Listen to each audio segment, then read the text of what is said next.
Everyone, welcome. The Town of Los Gatos Council meeting of September 17th, 2024 is now called to order. May we have a roll call? Councilmember Ista? Here. Councilmember Ennie? Here. Councilmember Moore? Here. Vice Mayor Hudas? Here. Mayor Badami? Here. All right, our next item is the Pledge of Allegiance. At this time, I'm going to announce our two pledge leaders, Lisa Akalor and Elise Greenstreet, if they could please come forward and join me.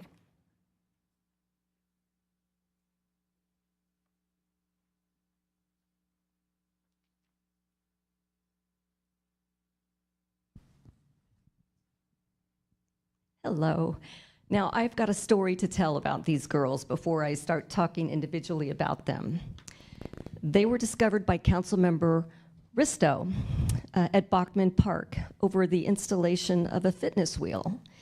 These two friends, and they've been friends since middle school at Fisher, implemented a little fitness wheel project as part of a first Lego League, winning the Judges Award, Innovation Award, promotion to the Regional Innovation Expo, and winning an innovation grant in 2023 from the town of Los Gatos.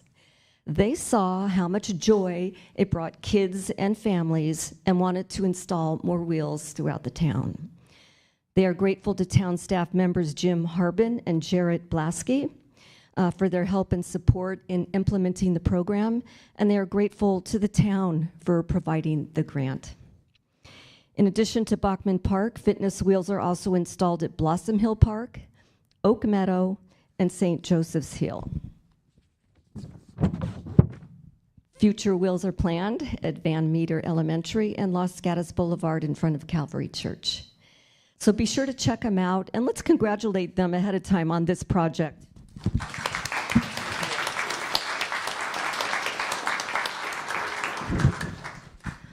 Okay, so now about Alyssa. She's a junior at Los Gatos High. She's a competitive swimmer and competitive piano player for over 10 years, and that includes playing at Carnegie Hall and winning first prize in a competition. She's interested in biological, health science, as well as public health and law. Her community service also includes volunteering at the House of Hope as an elementary kids leader and science camp volunteer at Calvary Church.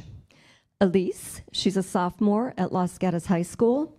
She runs varsity cross country and track, loves to read historical nonfiction, likes to crochet and knit, and her favorite subject is history, and specifically an AP class, AP Euro. Good for you. Her community service also includes volunteering at the House of Hope. So I will ask them to lead us in the Pledge of Allegiance. Okay, who's going to? Thank you.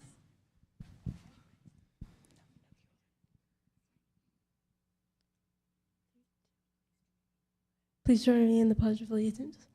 I pledge allegiance to the flag of the United States of America and to the republic for which it stands, one nation, under God, indivisible, with liberty and justice for all. All right, round of applause.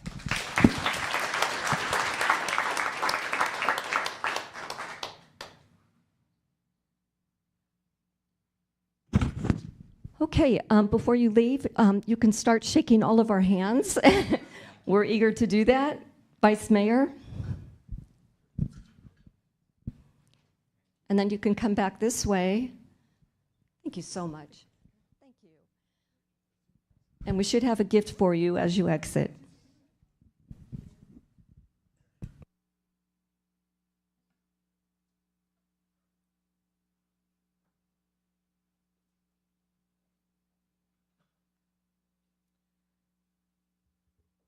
Okay, at this time, I believe our town attorney has an announcement to make. Thank you, Mayor. With regard to item number 11, it has come to town staff's attention that there's a need to confirm the property description. And so I'd like to request that the council make a motion to authorize staff to pull item number 11 from the agenda and to renotice the item for a future public meeting. Okay, Vice Mayor had his hand up. I move that we continue this item to another meeting. We have a second? Second. All right, I will call the question. All in favor? Aye. Passes unanimously. All right, our next item is consent items. Items that appear on our consent calendar, they're considered routine town business and may be approved by one motion. Any member of the council may request to have an item removed from the consent item for comment and action. Do I have a council member that might wish to pull an item? Vice Mayor? Yeah, I'd like to pull item 9, which concerns funds for the community, for the Adult Rec Center improvements, specifically some questions about the AV equipment. Okay, Councilmember Moore? And I don't want to pull an item, but I would like to comment on an item. Is now an appropriate time? Yes, this would be the appropriate time. So on item 5, I sent in a few comments related to the gift from the Rotary Club to Live Oak Manor Park, and I just wanted to voice the questions I had were about there being an existing basketball court there, and so wanted to get a little bit more information on how the basketball court's going to interact with the pathway, because the basketball court is very much active. I see people shooting hoops there whenever I walk by, and so don't want anyone to get hit. And then also hoping to see if we can invest in some more park benches there as we're improving other aspects of the park. It looks like those things will be addressed by town staff, so thank you very much for those responses, but just wanted to voice that. Okay, Councilmember Rennie. I'll also just note that I sent in my comments on 8 to staff. Okay, Councilmember Risto. Thank you. I also sent in some comments to staff on item 8 regarding studying artificial turf versus natural turf, and forwarded comments from the public. So thank you. Okay, at this time, I'll open it up for public comment. Would any member of the public like to comment on any of our consent items? Seeing no one come forward, I'm going to close public comment and go back to my, I'm Mayor, sorry. there was one. Okay, come on up.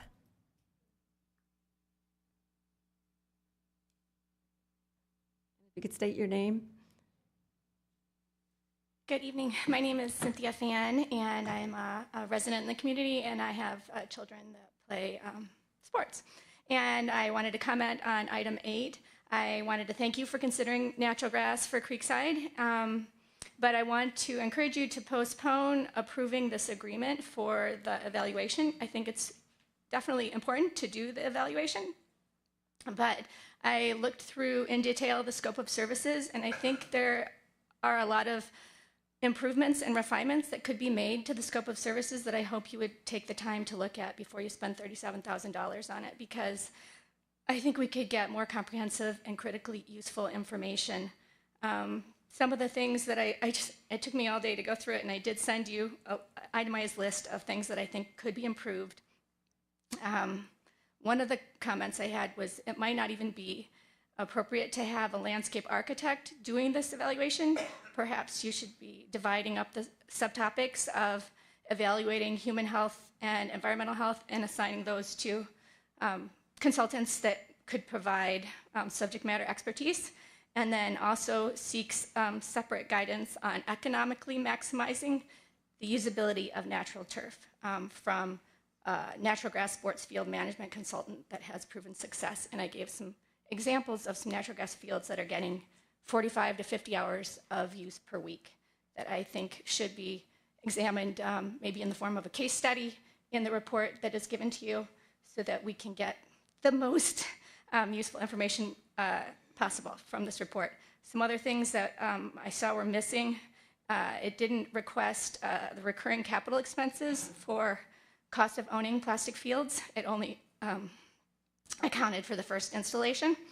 Let's see, some other things that didn't take a look at the cost to the town or taxpayers that might be incurred for remediating drinking water. There's towns finding that their drinking water has been contaminated with PFAS, and it's very costly to fix that downstream.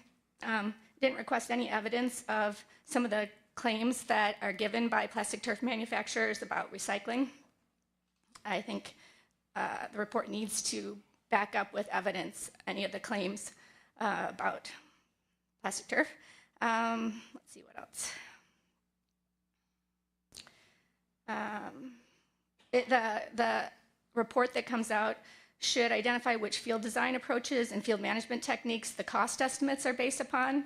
There's lots of people that can give you input on how natural grass fields are built and managed, but we want the data from fields that get the level of use we're after. And so if we don't specify that, this kind of stuff in the scope of services, it might be left out. Thank you. Thank you. All right, Vice Mayor. Yes, I had a question, if you don't mind. Yeah. Please come back. Thank you. These comments that you've made, have you sent those in to the town management? I don't have the address. I can forward it, or you can forward it. I just sent it to you. You just sent it? Okay. Thank you. Yeah. Okay, Yeah, so I guess the question is, you sent that today to all the council members, and I forwarded that to staff. So I think that got included to staff. Can I check with?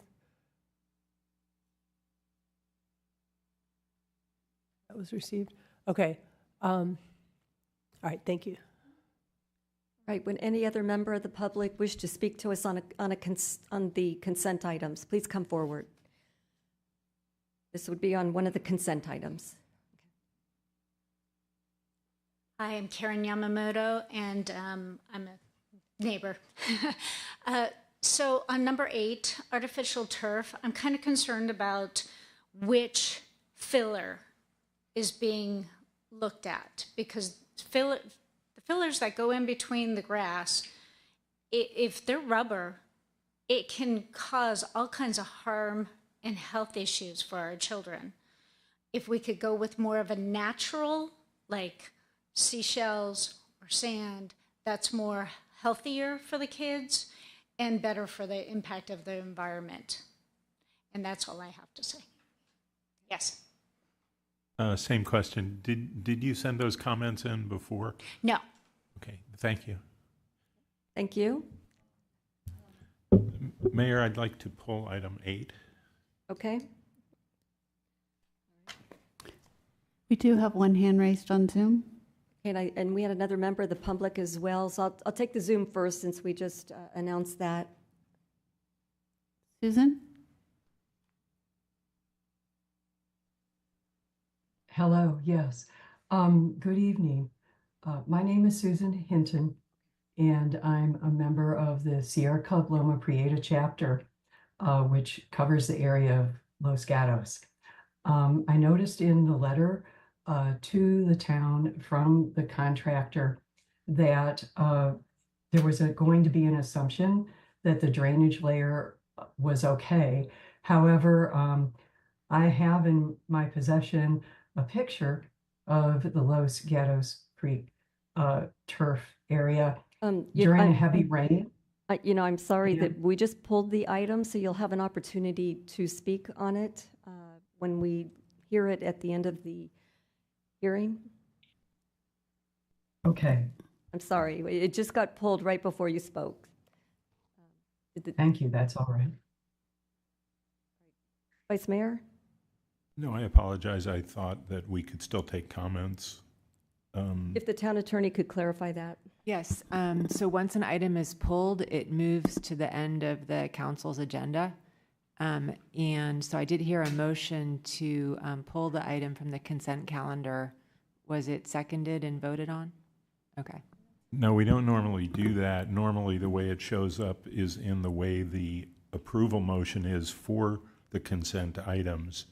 And so it's just, I think, just a request at this point. And I don't think it has been pulled until we actually vote on the items. Okay, thank you. And so if the item does get pulled, it will appear at the end of tonight's agenda. Okay, so that being said, shall we allow her to finish her comment and then we'll make the motion to pull it? That's at the council's discretion. Okay, yes, please continue. I'm sorry. Okay, so you can hear me? Yes, we can.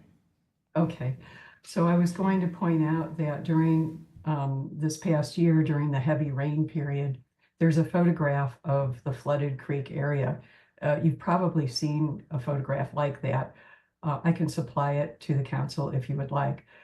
Also, I have a picture taken on July 4th when the temperature in Los Gatos reached 105 degrees Fahrenheit. That's air temperature. And an infrared thermometer was used on the turf, and that temperature was 200 degrees Fahrenheit. So I would urge the council to have heat, especially since we're warming. It will be 90 degrees on Sunday. So this is an important consideration. And that's all I have. Thank you. Thank you. All right, at this time, I'm going to go back to item number 8. Vice Mayor, did you want to make a motion? I don't think I need to make a motion. I've just asked for it to be pulled, but I could make a motion on the consent items in total. Okay. But I think Mr. Moore has a comment. I believe there's one more commenter who wants to speak in person. Okay, all right. If we could have some speaker cards fill out, because I don't think we have one from you on a consent, and then we have you coming forward. I don't know how to pronounce your name, but please come forward. I'm sorry?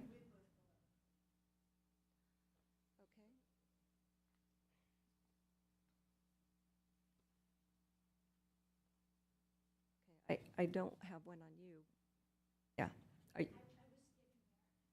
Okay, that's okay. We'll collect it later. So please go ahead. Okay. Good evening. My name is Pam Bond, and I was happy to have agenda 8, item 8 on the consent calendar, but with Cynthia's points, which I hadn't had time to look into as much, it makes a lot of sense to talk about it more.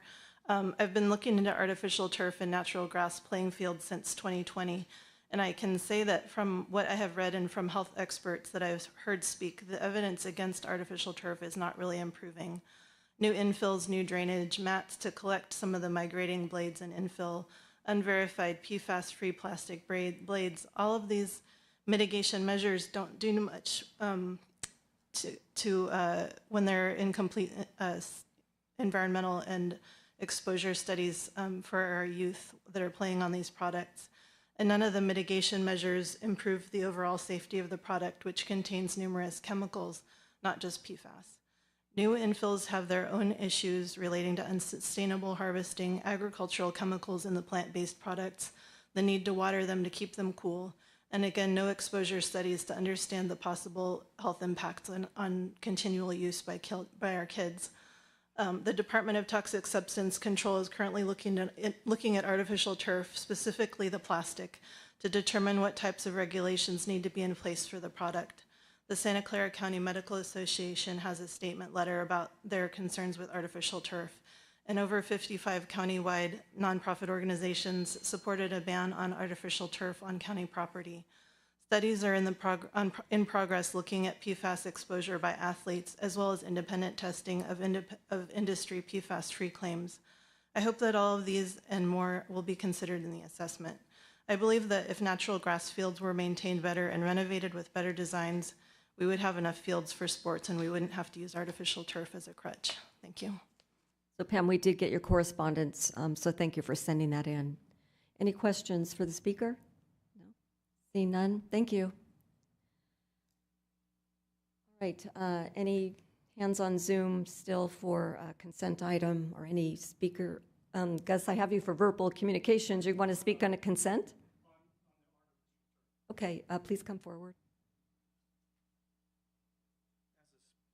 As a sports guy, I believe that if you paint your artificial turf white, it'll reflect the sunlight, and you'll get the heat down. As a player, it is not as good as natural grass, but long run, maintaining it and stuff like that, I don't think players care. They want a nice field. So there is a cost effective, and I know it costs a lot more for grass than it does for artificial turf.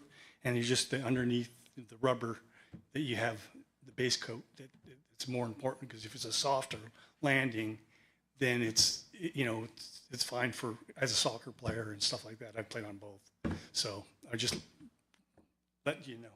Thanks. Thank you. Okay, I am going to close the consent open public comment and look to my council members for a motion. Vice Mayor? I move to approve consent items 1 through 10, except items 8 and 9. Second? Councilmember Risto? Second. I'll call the question. All in favor? Aye. Passes unanimously. At this time, we're going to move to verbal communications, and members of the public are welcome to address the town council on any matter that is not listed on the agenda. So I have a few speaker cards tonight, and my first card, I'm going to call Melissa Torin and Joanne Tallis for. Please come forward.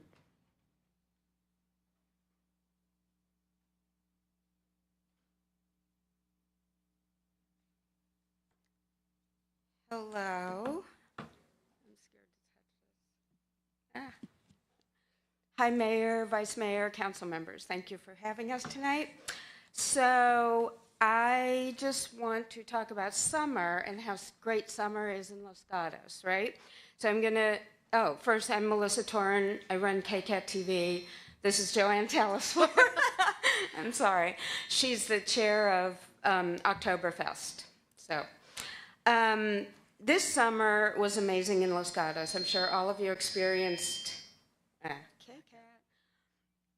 It was amazing. So starting, I'm going to toot my own horn for a little second. With our summer camp, we had 8 weeks of summer camp. We educated 310 children this summer, and we hired 9 amazing college and high school students to teach them, and we served 8 interns, and it was an amazing program.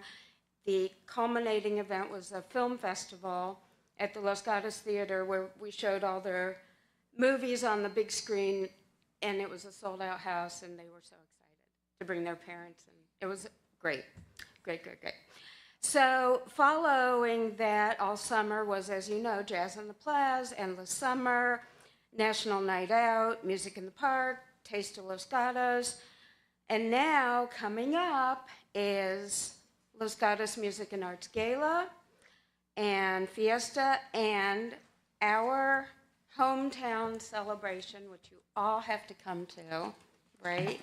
Oktoberfest. And you'll see these hanging in all the store windows, right? So look for these. You have to come. It's September 29th at the beautiful Civic Center with the new blue art sculpture on the front lawn. Yes. And I'm going to turn it over to Joanne, our chairperson of Oktoberfest. Thank you. Thank you so much, Melissa. Anyway, and council, it's nice to be here. And before I go into anything else, thank you for the job you do all year, every Tuesday night. Anyway, it's time to clink glasses once again at Oktoberfest. It's our 3rd year, which I think we're as surprised as anybody. But our board works at planning it and then implementing it on the day of the event, plus using a lot of dedicated volunteers from Los Gatos. Thank you very much. And I just wanted to let you know that somebody asked me the other day, well, why do you have Oktoberfest here in Los Gatos? And quite frankly, why not? For me, it is a toast to cheers and good times in honor of the upcoming fall season, and it's a celebration that happens for Los Gatos. And so that's how I look at it. And is that my time? Is that Well, if you can wrap it up. I'm going to wrap it up because I'm going to say, please come out. We have families. We have individuals of all ages. We sing, we dance, we have contests, and it's a wonderful day. Go to kcat.org if you'd like to read more about it. Thank you. So thank you. You thanked us for what we do. We thank you for what you do in making our community so fun and lovely. So thank you. You're welcome. Both of you. Next speaker is Nancy Cole. Hello, thank you for letting me be here. I'm Nancy Cole, and I'm speaking in regard to Mid-Peninsula Regional Open Space and the Bear Creek Redwoods Preserve, which is in the unincorporated area. we are authorized with an ad hoc committee. The board of directors at MidPenn has spent a lot of time. We've got a large community group, and we're in the process of planning and visualizing what would be a community opportunity for people from our area, the Santa Clara Valley, to come to the out of doors. The preserve is 1,400 acres in the redwoods and a beautiful environment. And the stables that we're representing is 15 acres. And the board of directors will decide at the end of October whether or not to approve the project that our committee has developed that has to do with services that we will provide to the community in regard to education, the environment, the underserved, experiences with horses and farm animals. So I'm just updating you. I've been here one other time, and we will be knowing mid-October what exactly the structure of the program is that we're offering, and I will be back then to discuss with you. The directors will decide if our program is what they feel worthy to spend the taxpayers' money that was allocated in the Measure A funding. And I'm representing the Partnership and Funding Committee, and we are not asking for any commitments. We're simply asking for support. Support at this point in regard to interest to be in this partnership. So I will be back again with a little more information. Thank you. Thank you, Ms. Cole. Next speaker is Viva Simha.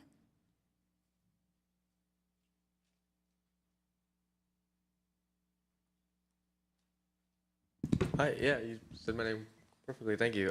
So I wanted to come here and comment on something that me and Councilmember Moore spoke about at one of his coffee chats, about how there's threatened legal action against the town, referencing something similar to Berkeley, surrounding, I think, a solar panel requirement in our town, and right, and I think this is going to be an item at the next town council meeting, but I want to comment on it now because I'm going back to college in a few days, so it's the only time I'll have.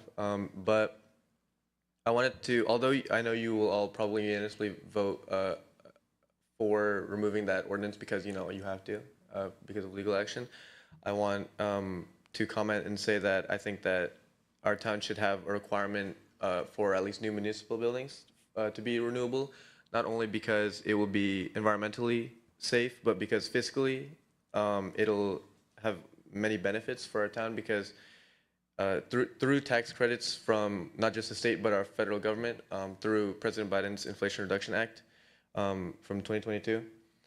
And we've done this before. I think the library next door is almost completely renewable, and when we encourage renewable energy in our town, it encourages other businesses and other new properties that may be built in the future to also be renewable because of tax credits and because in the long run it's just cheaper, especially in helping close that $2 million town budget deficit that we're having, and it's only anticipated to get bigger because of a predicted decline, I think almost 2,000 decline in 2,000 citizens in the next few years. So yeah, I just wanted to come and comment and put on all of your radars that I think we should be a town that not only keeps up with the times but leads by example for our neighboring communities, because you know solar panels are great, and you know closing the budget deficit is great. So yeah. Thank you. Our next speaker is Karen Yamamoto. Please come forward.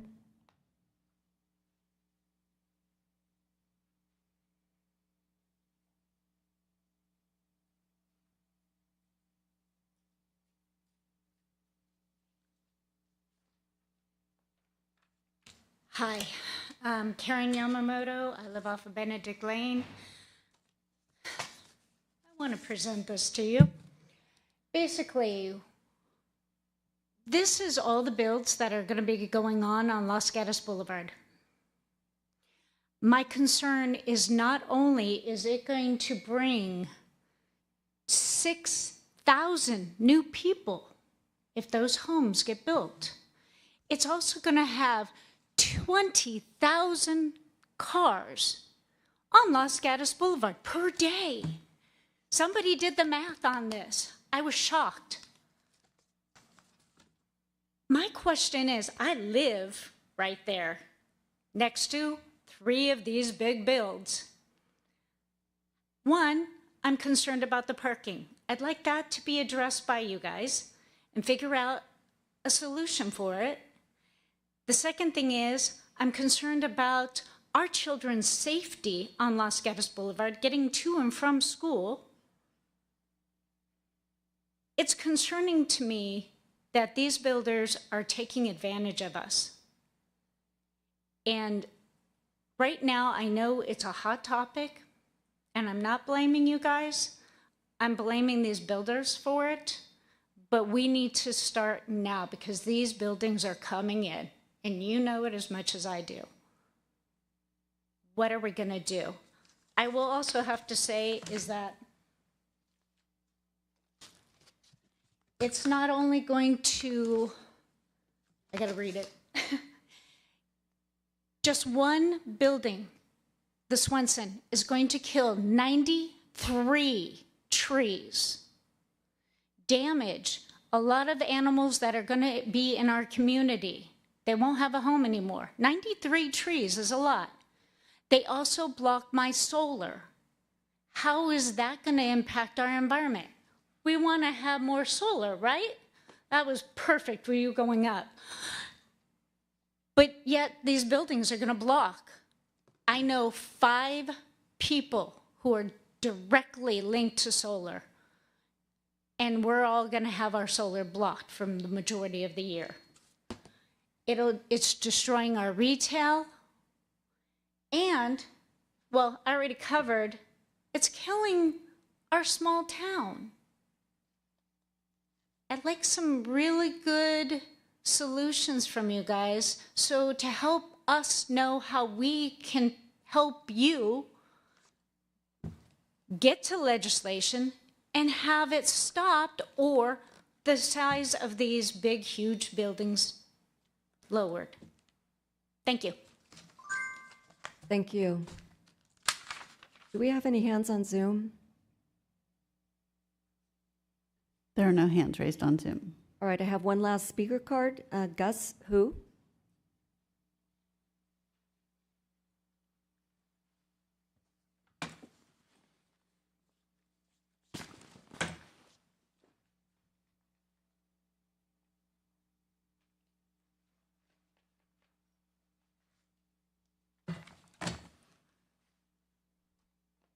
It's a full moon and blood moon. So the crazy guys are coming out, or crazy people. And I forgot to show you the picture, which I always liked reading any kind of passage. Look, lots of good fun. That is funny.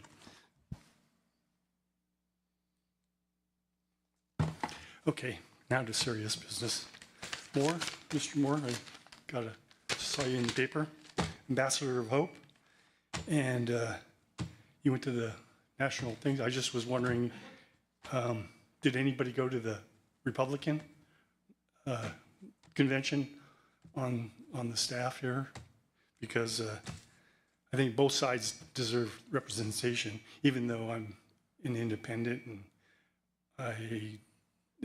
Trump's, I think, is Antichrist, but they both do deserve representation. I don't know if that's, if you guys know about that. Okay, another serious topic was water bill, and I'm taking over water bill for my brother. He lived in a house, or he bought a home in December 95. He's been there for 30 years. I go back and forth and don't, I spent some time there. This house was built in 1971. He has an inch line coming in, and for 5 years, he's tried to get it downsized to 3/4 because it's the price keeps on going up, and everybody in that we talk to is complaining about the water bill, and it's going up next year 33%. And it's probably even more. But I just recently took over paying for it, and I got a $130 bill for 1 month.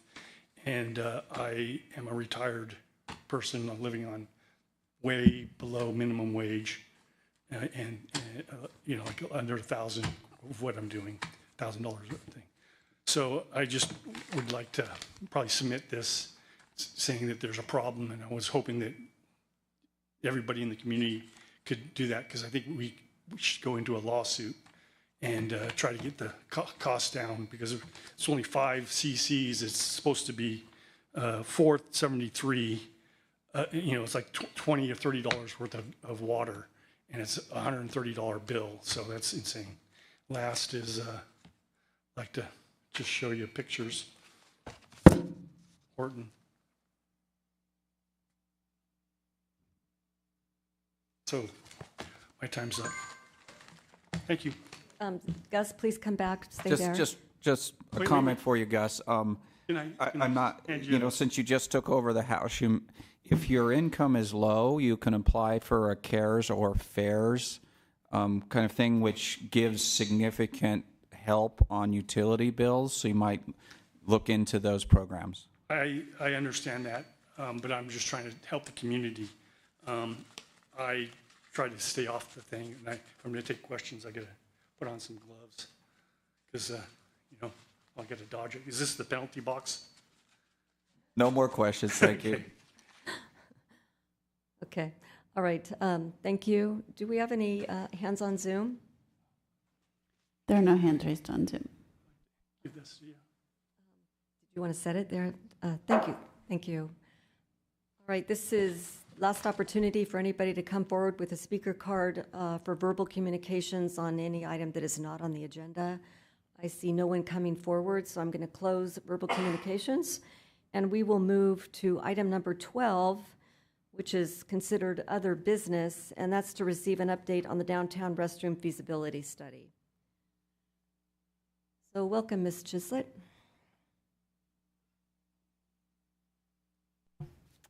Hi, Council. Thank you for having me here today. My name is Marina Chislett. I'm the Environmental Program Specialist with the Town of Los Gatos. And today I'm coming back from our May 7th meeting to provide an update on the downtown restroom feasibility study.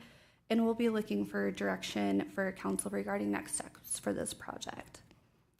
So just as a little background, on May 7th, town staff presented the downtown restroom feasibility study to Council, at which time Council identified Plaza Park and the south end of parking lot number 5 as the most feasible locations for a restroom facility. Town staff was directed to receive feedback from the police department regarding safety concerns and the feasibility of both of these site locations. So after evaluation, the police department and Parks and Public Works support a new restroom facility at Town Plaza Park. The south end of parking lot 5 was not recommended for the following reasons. The addition of a new restroom facility would block a major thoroughfare through a highly trafficked area. There was also concerns about crime being tucked away in a parking lot and not in the immediate line of sight. And there was also potential concerns of odors, vandalism, and the potentiality of nefarious behavior that would negatively impact the closely surrounding buildings at this location. The Plaza Park is the current location of the temporary single occupant porta potty, which is currently serviced at 2 times per week. Should this project proceed forward, a permanent facility in this location would be serviced daily by the town's current janitorial contractor. If the council wishes to proceed forward, town staff should be directed to include the project for consideration in the upcoming capital improvement program. And so that concludes my update at this time, and I'll just pass it back to council for further direction. Thank you, Vice Mayor, followed by Councilmember Moore. Thank you for pursuing the questions that, or the points that council offered the last time. I wanted to ask about the possibility of an APT one of these automatic public toilets, whether we considered that option. And I think those are typically a rental rather than a capital expenditure. Could you fill us in if you've looked at those? Yeah, at this time, we were more looking at the feasibility of what locations would actually be feasible for a restroom. We had kind of briefly discussed the possibility of exploring that in the design phase of this project. It seems as though there may be more limited space requirements as they're self-contained, which I think then comes back to the possible locations, particularly the location. Is that correct? Yes, and Nicole, feel free to correct me if I'm wrong, but there were size limitations at all of the locations we did look at. Okay, thank you. Councilmember Moore? Thank you. Yeah, I wanted to know if you had a ballpark estimate of how much kind of the standard, what you were talking about at the Site 1, Option 2, how much that would cost for the 2 stalls. So in regards to construction cost estimates, we were averaging about a price range around $450,000 to $500,000, and this would really depend on if it was prefabricated or custom built, which has their own pros and cons. Okay, great. And a quick follow-up. Would you want a recommendation from us tonight of just including this in the CIP generally, and y'all will go back and put together a more accurate estimate? Yeah, at this time, we would need direction for the design, and we're estimating design will probably be around $100,000. Then we'll be able to provide that more accurate estimate for construction itself. Okay, got it. So CIP for this year would just be design, and then future would, okay. Vice Mayor? Do we have any estimates on the maintenance and operating costs? Yeah, so if we were to install a permanent restroom facility, we are looking at $12,000 annually, so this would be serviced daily. And does that include, what about maintenance and depreciation on a facility? I would have to double check on that, but this is kind of the standard we have for our park restrooms at Okemo Park, and they are in charge of stocking, cleaning, and locking it at night as well as reopening it. Okay, thank you. I might have further questions on that, because if we're looking at a rental versus a capital expenditure, then we probably need to understand the maintenance and depreciation as well as the operating costs. Thank you. Vice Mayor Nicole Burnham, Director of Parks and Public Works, can I just ask for a little bit of clarification on depreciation? I mean, so for a capital project, I would assume straight line depreciation based on the capital construction cost and life of the project. I don't understand depreciation as it relates to maintenance and annual maintenance. I'm a little confused. I was separating them as separate things. So there would be the cost of operating the facility, which I understand is $12,000 annually, and then there may be additional costs of maintaining the building and depreciation on the building as well that would not come into play if we were doing a rental. Any other questions? Seeing none, I'm going to open public comment on this item. I have no speaker cards. Would anybody like to come forward and speak to us on this item? Seeing Gus? Seeing no one come forward, do we have any hands on Zoom? There are no hands raised on Zoom. All right, I am going to close public comment and go back to my fellow council members for comments or a possible motion. Councilmember Risto, followed by Councilmember Moore. Thank you. First of all, I'm really glad to see us moving forward. I really want this project to happen. My youngest daughter is 24, and I just remember all of the time with little kids being downtown, and the only option to find a restroom was to pop into a store or a coffee shop, and one that just feels so unfriendly to our visitors. And number two, we do know our 2 coffee shops, which have older plumbing, are going to be very grateful for this, because there are, like in the summertime, I think literally over 100 people using each one for a restroom. We've also kind of lost access to any of our shops, retail shops, for restrooms, because since COVID, almost everybody has shut their restroom to employees only. So this is way overdue. I see people all the time asking where the restrooms are.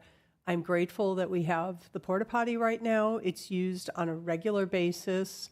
I'm glad that we have a location that will feel safe for all users in a highly visible place, and it also won't be hard to find. You won't be sending somebody down an alley behind a van or something else. So I'm really happy for this. I think in the design phase, it would be a good idea to look at prefab or the self-cleaning, look at all the parameters. I know that as I look at the bus stop, what I'm envisioning is a public restroom that looks something like Oak Meadow, because that's got brick and that looks a lot like the bus stop that we have. And I do think that, without breaking the bank, design will be important when we've got a public restroom in such a highly visible location on our square. I don't want to skimp on having it look good. But that said, unless there's a lot of other discussion, I would move to make this a capital project, have staff move forward with the design, and put this on the CUP for next year. Councilmember Moore? I'll second that. Did you want to include the location? Yes, the one and only location we discussed, which is at the Town Plaza next to the one that came out of this report, and the only location I thought was appropriate, which is next to the bus stop. I'll second that for Site 1, Option 2, for clarity, and then have a couple comments myself. So I actually was hosting an event in a different part of Los Gatos this past weekend, and I received 2 questions about whether or not we had a public restroom, which was, I thought, very ironic coming before this meeting. And one of the people was okay with the porta potty, and the other person said, "I think I'm going to go home," which was disappointing with Taste of Los Gatos happening. So I really think it's critical for us to do this, and I really appreciate the thoughtfulness that went into this the site and all that. I very much feel that the first site, Option 2, makes the most sense, and I agree that something that fits in with the existing park there would make a lot of sense. I feel like having this in a very easily accessible location is going to be really important, and so yeah, I'm really happy to see this coming forward. Thank you. Vice Mayor. I just wanted to comment that I think the possibility of the automated public toilet opens up the possibility of a different location, and that is adjacent to the old bank building at the entrance to the parking lot, which is one of the sites that was looked at. The advantage of these automated public toilets is that they come with a great deal of security. You can't stay in there because they open. They give you good warning. They are very hygienic. I had the opportunity to use one in San Francisco last week. And what happens is basically someone uses it, and then the door, when you exit, and then the door closes, and it goes through a cleaning cycle for a few minutes where the whole thing is cleaned, and then it becomes available to the next person. And they're very secure. They come with, I think, a quality look to them. They started in Paris with sort of an Art Deco look. They're green, but they have a more modern one that's stainless steel and glass that you see in Manhattan. And Palo Alto has implemented these as well. But I really don't know how the costs compare. My quick look at them was that they looked like they were about $50,000 per year per stall. But I don't know if that's accurate. And I know that some of them are actually subsidized by advertising. The company that does them, that started in Paris, does billboards on them, and so they provide them at no charge in San Francisco, and there are many of them around. So it does, if we haven't ruled out that option, I would hope that we could pursue it, and for me, that would also mean pursuing that not in the location that's in the motion currently. So I would maybe ask for a friendly amendment to the motion, and that is that if APTs were feasible, that we not only look at the location next to the bus stop, but we also look at the parking median in the, which is I think it's number 5 or something like that in the report. Site for option 1. Site for option 1, not Councilmember- option 2 that blocks the road. Councilmember Bristow? I think I'd rather have the motion stands as it is. I'm interested in looking at design options, but as somebody who spent a lot of time looking for bathrooms with young kids and seen people looking around, I want the most visible location. I think we can do it nicely, and I think it makes sense next to the bus stop, and I really don't favor any of the other locations. But we'll see if we have a majority on that. Right. I won't be supporting the motion. I've been a longtime advocate for a public restroom for years. I mean, I work in the downtown, and I see the need. I see people looking for a bathroom. Luckily, we have really nice business owners and restaurants that typically try to accommodate. When I looked at this, I didn't like the idea of the visibility in the park, but I'm very big on public safety too, so that created a dilemma with the police department's recommendations. The vice mayor brings up some excellent points with this APB. I'm not familiar with it, so to me, I'm kind of intrigued by that, that it might be more cost-friendly and be able to be placed in a location that I think that would be a little bit more conducive to our town. We are always talking about beautifying our town, and I think looking at a public restroom isn't so beautiful for me, but that's personal. Anyway, any other comments before I call the question? Seeing none, all in favor? Aye. Councilmember Rena, I didn't hear you. Say anything. Okay, all right, so I have 2 ayes. All right, call the question, and I don't hear anybody else. I'm going to say no. No. Okay, all right, motion fails. Would somebody else like to make a motion? I'd offer an alternative that includes Councilmember Ristow's comments about that we proceed to the next stage of study and putting it into the capital improvement program. I would ask that we also consider evaluating, well, I think we've already got agreement that we would evaluate the automatic public toilet or APT, but that we, if the space permits, to consider placing it in option 4, location 1, which is in the median across the street. And that's your motion? Yeah. All right, I'll second that. All right, I will, Councilmember Moore. Just a question about the motion. So this is similar to what we did last time, continuing to explore both Site 1 Option 2 and Site 4 Option 1? Yes, with the addition that we consider an APT, which I think might overcome the security and space requirement challenge that was rightly put forward in the staff report. Okay, got it. Yeah, I'll support the motion with the, still voicing that I much prefer the Site 1. All right, so Councilmember Bristow, did you have a comment? Yeah, well, I'll support the motion to keep this going, but I really think that having the public restroom on a median between cars moving and in a parking lot is about the least desirable place to put it. However, if the motion allows us to explore both locations with a variety of designs and that keeps it going, I'll support it. Okay, with that, I'm going to call the question. All in favor? Aye. Passes unanimously.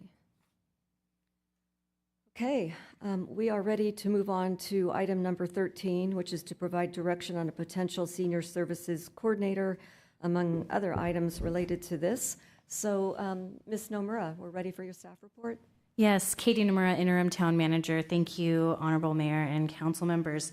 And so this report is returning. This was considered by the council in May. And then it was directed back to the CHSSC, who considered it in June, and they recommended at that time, they recommended at that time a .4 senior services coordinator and made that motion and recommendation to the town council. And then the council received some kind of more laid out options of would it be duties of a administrative function that's a navigator? Would it look like an analyst with more analytical duties and coordination? Or would it be a true case manager? All of which are very different. And then council asked the CHSSC to reconsider that. And that went back, and their recommendation from August 22nd is that it would be a pilot program contracted .8 FTE senior services coordinator with the job responsibilities found in the core ideas contained in what is now attachment 1 and attachment 2 to this staff report. Those most closely align with the analyst duties, and so that's what's outlined in this report. You'll see outlined in the report, I took a look at what those attachments included and did my best to kind of coalesce them into one list of duties for a potential analyst level function. I did note that there were certain things that were not really appropriate for such a role. For example, the 55 plus hub isn't something they need to have access to because that is something LGS Recreation does. So I've outlined certain things that were not included. If the position is contracted out as recommended by the CHSSC, we would need to conduct an RFP to determine those actual costs. And just for reference, a .75 benefited FTE hired by the town for an analyst would cost an estimated $182,000. That's just to give you a ballpark, since we don't have an RFP to reference those costs. And if the town would like to proceed with a contracted position, it might be most appropriate for this conversation to tell us what amount not to exceed, and then we can go out for the RFP rather than determining how much will it cost for a .8 or a .75 or a .6. That way they can tell us how many hours of a person can we get for these types of duties for this max dollar amount.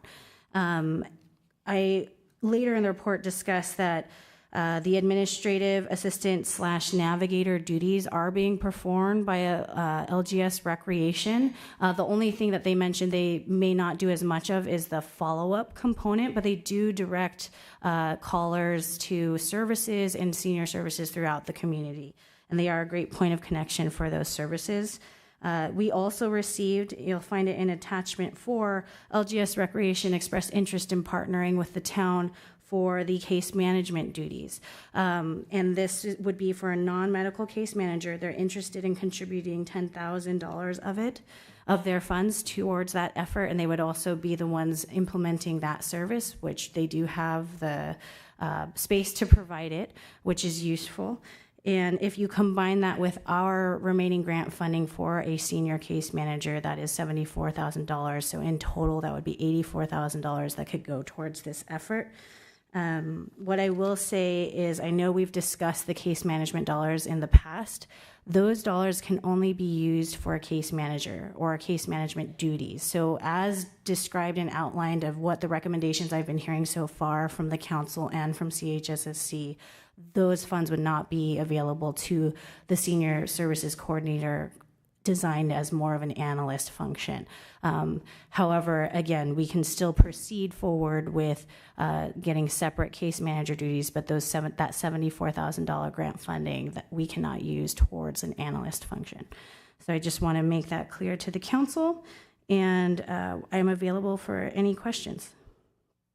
Okay, thank you for the presentation with the staff report. Councilmember Moore. Thank you, Mayor. I know that we did something similar with the homelessness dollars. Have we considered asking the county to open up the use of the dollars on the case management funding? Do you think they would potentially go for that? So when I engage the county, I ask them, what do you interpret? Because the agreement says case management for older adults, and so what do you interpret that to be? Could it be used for kind of more of a navigator function? They conceded that it could be used for a navigator function, but again, that's not the duties that are being described. We could go back and ask them if they would entertain kind of this more analyst function of duties, but that is truly outside of case management, which was the original intent. Vice Mayor?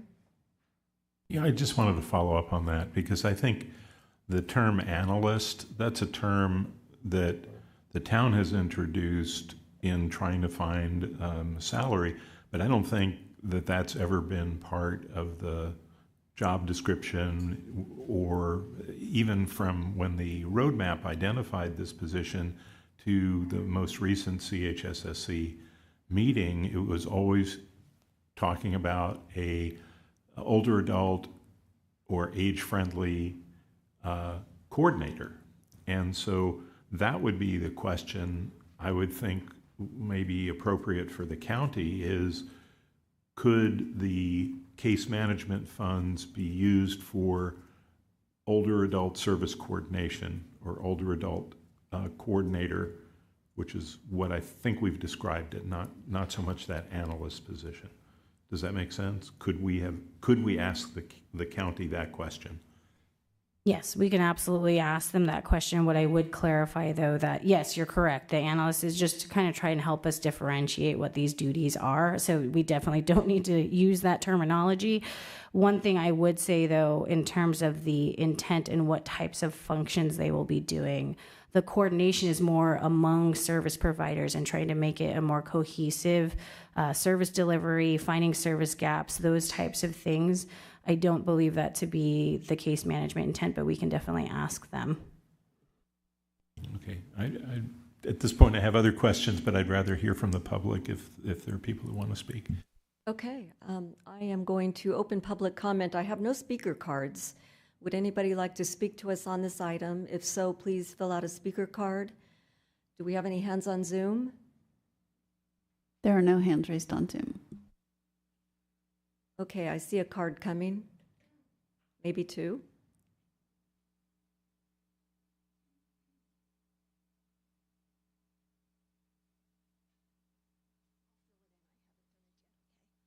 Good evening. My name is Eleanor Yick. I'm the current chair of the CHSSC. So thank you, Mayor and Vice Mayor and council members, for listening to my comments. I just wanted to follow up on a comment that the Vice Mayor made, that indeed when the CHSSC has discussed this position, we did not discuss it in terms of, quote, an analyst per se. It really much more the flavor of it is much more a coordinator.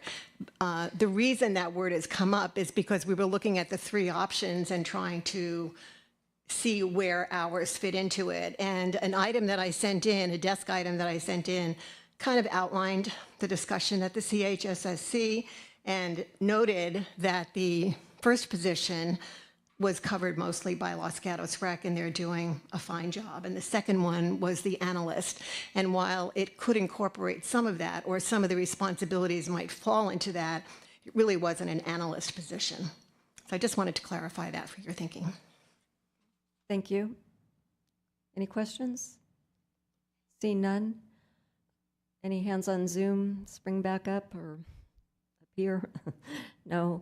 All right, any members of the public wish to speak on this item? Seeing no one come forward, I am going to close public comment and go back to my fellow council members for comments, discussion, a motion. Vice Mayor. At this point, I wouldn't want to do anything to delay this process anymore. This has been a long time since this recommendation was made as part of the roadmap, and we've had some challenges with our services for older adults during this time period, and I think that we, you know, as a council, I think we really should step up and make a decision on this tonight. I understand that there may be some uncertainty about whether we can use the grant fund. Remember, that's a one-year grant. And so I think that where we were headed at the last council meeting and the very considered opinion of our CHSSC that looked at the specific job duties keeps leading us back to senior services or age-friendly coordinator and I think at 0.8 FTE, but I think that town administration has pointed out that it would be easier to administer a 0.75 FTE, and so I think that would be fine. And so I just, again, tried to run the numbers. I did that quickly at the last meeting and came up with a ballpark of 112,000. That was at $40 an hour. It seems like the analyst position that the town has noted is closer to $50 or maybe exceeds $50 an hour. And so running the numbers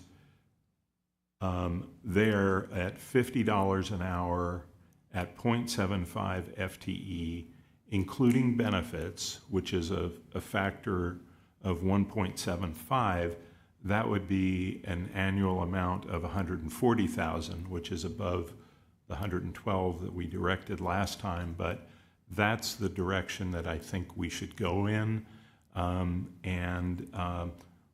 Whether it is a contractor or a hire, I think that really should be a decision of our town management as to whether they want to satisfy that on a contract basis or a permanent hire basis.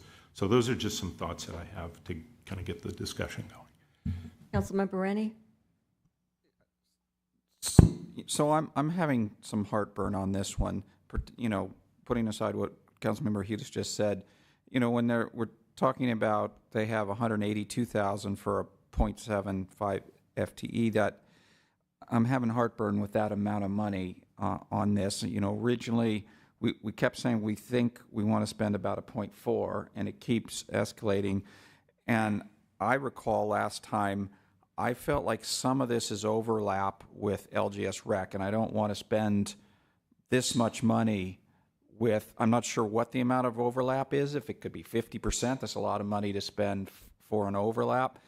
And I thought one of the things I asked for was some ideas on how we could coordinate with LGS Rec to get a lot of these done, you know, maybe even have them do the services instead in a way that would be cheaper. And I don't see that come back. I see us talking about sharing a grant. That looks great. I can vote for that. But I'm really having a heartburn on moving ahead with an analyst or you know, a coordinator, and what are they doing that's different than LGS Rec. You know, when I look at this, you know, it talks about collecting information from and about senior providers and sharing them with the senior community. Isn't that what's kind of going on now with LGS Rec and some of their paper communication and email communication? I'm like I said, I'm having a lot of trouble with the duplication. On the analyst one, what I like is the advancement of the senior roadmap. That's really what I wanted to do. I don't want to duplicate effort and spend a lot of money on it. And I just don't, to me, it's not clear what I'm getting. So I'm going to have a hard time voting for something here other than, like I said, the grant sharing. Vice Mayor. I understand the concerns because we have a fragmented service delivery model for older adult services. In many communities, it's concentrated, it's under the city, and we have essentially fragmented this. But I think the way to think about it is that the LGS Rec doesn't coordinate other service providers. They only coordinate themselves. And so when there's a gap in nutrition or a gap in adult daycare or a gap in transit services. That is not something that LGS Rec is in a position to address with our current staff. And the fact is, they have had people in these positions over the years, and frankly, it hasn't been satisfactory at all in terms of our older adult community needs. Our older adult community has grown, and many of them are at the higher end of the age range, and we need to have this comprehensive set of services coordinated in a way that it can get to them. I do think that in reading the material that came forward from the CHSSC, which is on page 318 and 319, they have, I think, done a very good job of detailing exactly what they would do, and virtually none of that are services that would be provided, by LGS Rec and have been provided by LGS Rec, which is why this came back up. So I really do think we need to step forward and address this. If we can do it for $140,000 and we explore contracting, I think that might make sense. But if we can do it for less money, I think that's also possible. But the $140,000, that's at a $50 an hour rate with benefits. Councilmember Moore. Thank you, Mayor. Yeah, so I absolutely want to support some version of this. I think this is super important. We have talked about this for a while. I think it's critical for us to continue to support older adult services. But I would, characterize my thoughts similarly to Councilmember Rennie. When we were first talking about this, a year and a half ago or so, I think we were talking about a 0.2, and then it became 0.4. And then we had, the $75,000 for this, and now we're talking about $140,000 hiring a completely new position that is currently unfunded. So I mean, $140,000 is, to me, it sounds like hiring a new staff member in, sort of the middle of a fiscal year that we have not budgeted, and then we're spending ongoing money that we haven't budgeted and don't have.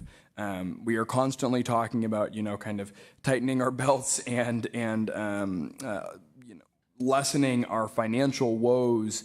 And this, to me, I had never envisioned this being $140,000. That was not, what I had thought this would be. And so I would say I am maybe having a similar heartburn to Councilmember Rennie on the dollar amount. I appreciate the guidance from Interim Manager Nomura that getting to a dollar amount, a max dollar amount, would perhaps make the most sense, and then we put out an RFP and then have folks respond to that. And so I think it might behoove us to talk about what dollar amount we're comfortable spending, but $140,000 ongoing is not what I had in mind.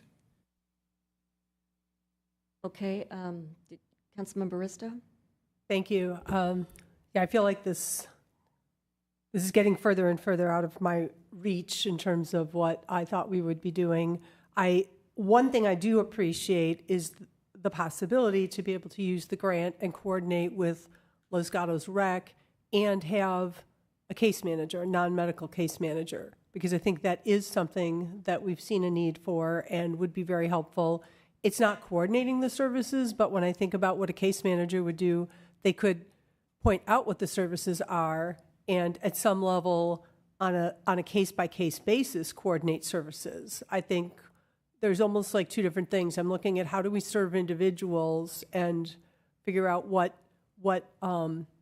services are out there for them. And then at the other level, this position we're talking about for the town would be looking at how to create more services, join services, fill gaps. So I think we're looking at two different things. And right now I am absolutely willing to go with using the grant and coordinating with Los Gatos Rec and making sure that, I like the idea of a case manager where somebody can come in and find out what's available to them and get those services. I'm not sure where I stand on doing the next step and what that should look like. So I'll provide my comments. And, we've kind of been beating this one to death for a while. And for this to be effective, I don't like the added cost either, but we just saved ourselves almost $100,000 by not having an election. So I think we can do it. But that's my thought. Town Manager, Katie Nomura. If I could just offer another additional data point in case it's helpful for your discussion. In prior reports, we gave you a cost estimate of what would a 0.5 FTE look like unbenefited. That unbenefited translates to roughly 0.48 of an FTE, but for sake of conversation, let's just call it 0.5.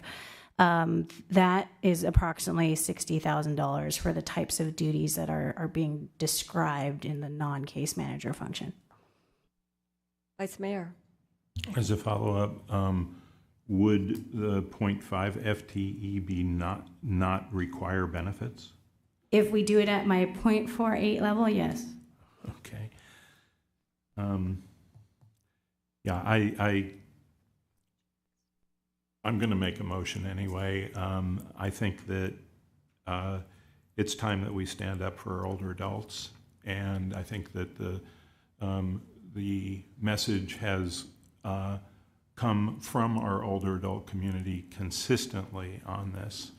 When we've asked them to go back and think about it, they did. They wrote, I think, a very thoughtful job description that makes it clear that LGS Recreation cannot provide these services. They also prioritized this function above the case management function. I understand that it's an advisory body, but I also know that there are a large number of older adults that are counting on us. And so I'm going to move to approve a community services coordinator position at 0.75 FTE with a dollar amount not to exceed $140,000, with the hope that we might actually be able to do that and for the funds to come from our capital reserve account. And I believe that we will be putting some money back in there from the elections. And also I think we could pursue the possibility of the county allowing us, at least for this year, to use that grant for that purpose if we are careful about the way we describe the duties, so that they're consistent with what the county wanted to provide. And I'm happy to put in a word to the county to encourage them to do the right thing. But my motion is to move this forward. Like I said, I think it's time. I think we have to look at this in terms of our priorities. And we prioritize setting up a diversity, equity, and inclusion commission that requires a lot of staff time because it's a very large commission. We found the money to do that, and it was the right thing to do. We found money to assist our unhoused in challenging weather conditions, and I think it was the right thing to do.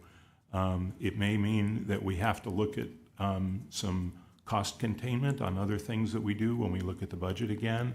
I think we'll be fine this year because of some of the other things that are happening with our budget. It's not going to break the bank this year for sure, but I think it's time that we stand up and support our older adults.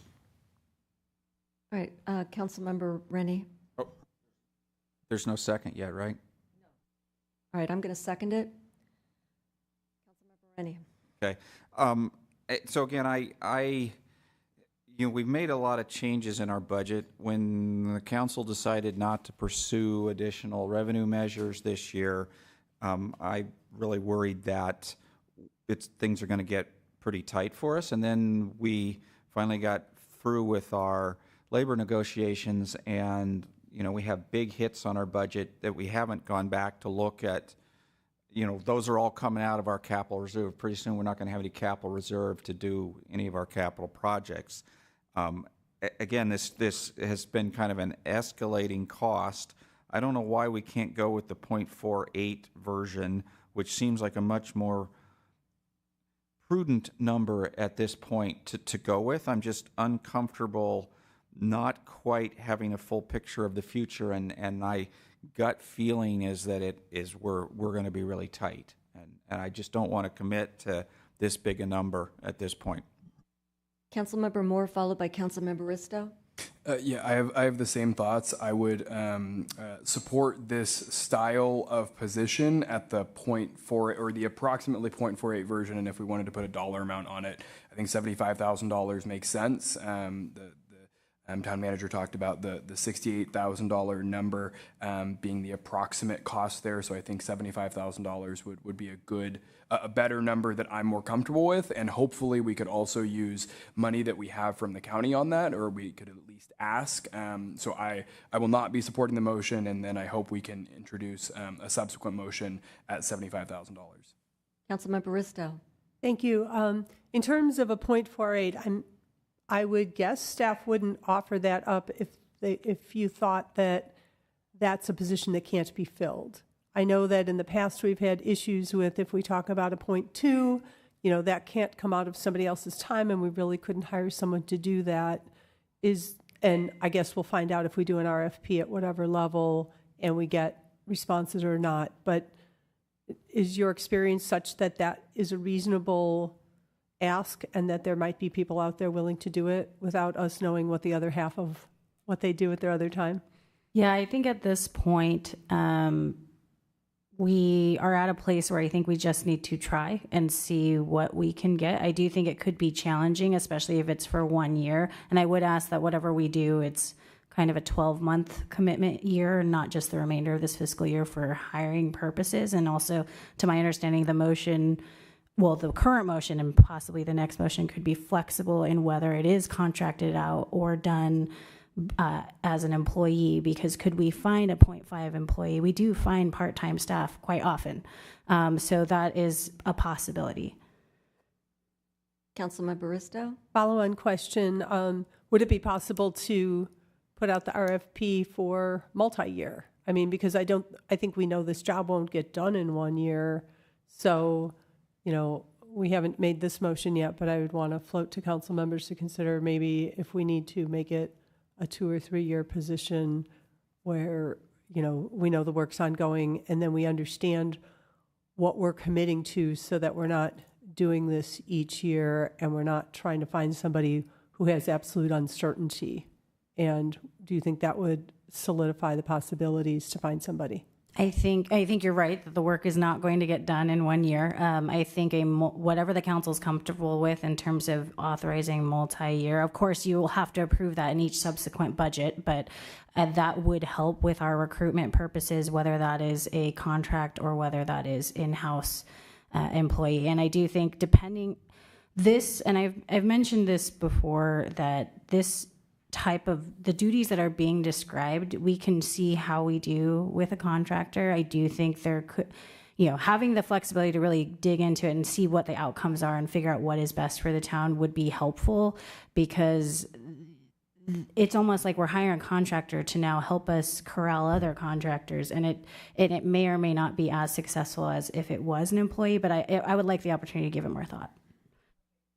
Thank you. I appreciate that. And I just want to make sure that we're not doing this every year. So I haven't forgotten, we've got a motion and a second, but the vice mayor has his hand up and he made the motion. Yeah, I just wanted to clarify that the motion did not specify that it was contract, that it could be employee, because I think that's a better option, given for the reasons that Ms. Nomura said, and also to have more sort of tight coupling with the strategy of the town for our older adult services. So I do think, however it goes, that should be an option that's available to our town management.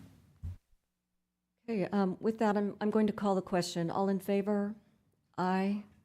Opposed? No. Motion fails. All right. Councilmember Moore. Okay, great. Thank you. I'll make a new motion to proceed with an RFP for a senior services coordinator not to exceed $75,000, and to contact the county about the possibility of using grant money, existing grant money for this position. And then with the intention of this being a 2-year position, but obviously only budgeting the $75,000 for this first year. Councilmember Risto. I'll second this motion. Any comments, Vice Mayor? I think this is a reasonable way to get started.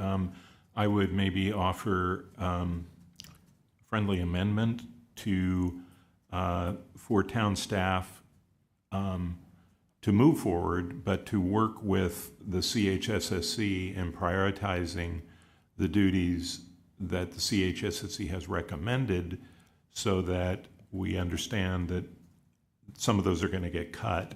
The CHC is involved in an advisory capacity, so move forward with consultation with the CHSSC.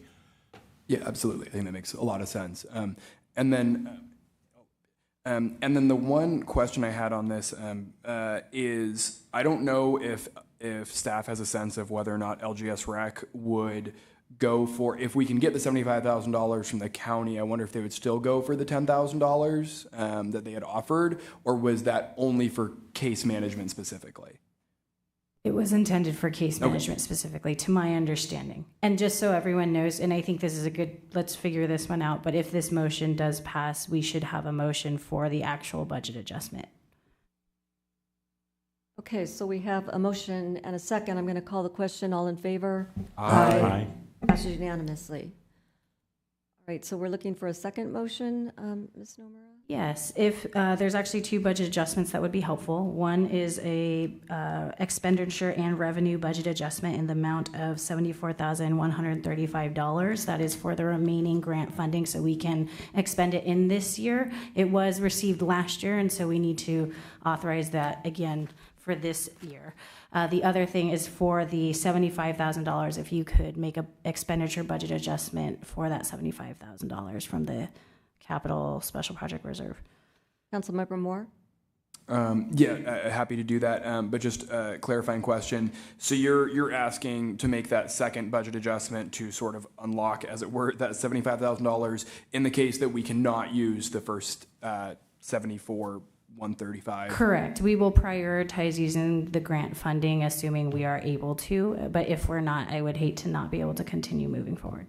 Okay. Councilmember Risto. I'll second. All right, any comments? I'm going to call the question. All in favor? Aye. Aye. Passes unanimously.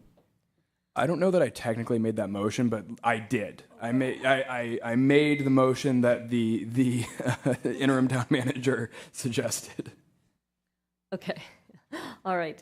We're moving on to item number 14, which is to adopt a commission events policy and revised town council policy on commission budgets. Ms. Nomura. Okay, thank you. And so this item was considered by the policy committee. They looked at a potential events policy for commissions, and I'll walk through that briefly in a moment. I also want to recognize that if that policy is adopted, we did recommend some red line changes to the budgets policy so that the commissions can use their funding for the events that would then be allowed per the commission events policy should it be adopted. So just to really briefly go over it, I'll run through it with you. Applicability, this would apply to all of our commissions except the Youth Commission. The reason for that is part of the Youth Commission's enabling resolution says they shall hold forums, and so we don't want to restrict what they've been asked to do, but it does still put some guardrails around, budget, safety, liability, logistics, staffing, resources by making sure it has approval of the chief of police, which is currently the liaison. And so if we continue on, the general guidelines are that the events must directly relate to the enabling resolution and be within the scope of a commission. Participation in activities must be appropriate for the type of event and provide some meaningful interaction with the attendees. Commissions may not participate in events that are related to lobbying or for endorsing political candidates or parties, or events that are expressly in opposition to the town's vision statement, guiding principles, and core values.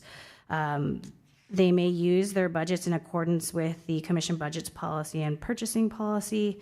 And commissioners are responsible for preparing and for staffing their portion of any event, and town staff is not expected to participate. Exceptions may be made by the town council when the use of staff time has been considered and approved by the council. And you'll see areas throughout of where a consideration of an event would come to town council for approval. Not all events, so I'll go through those briefly.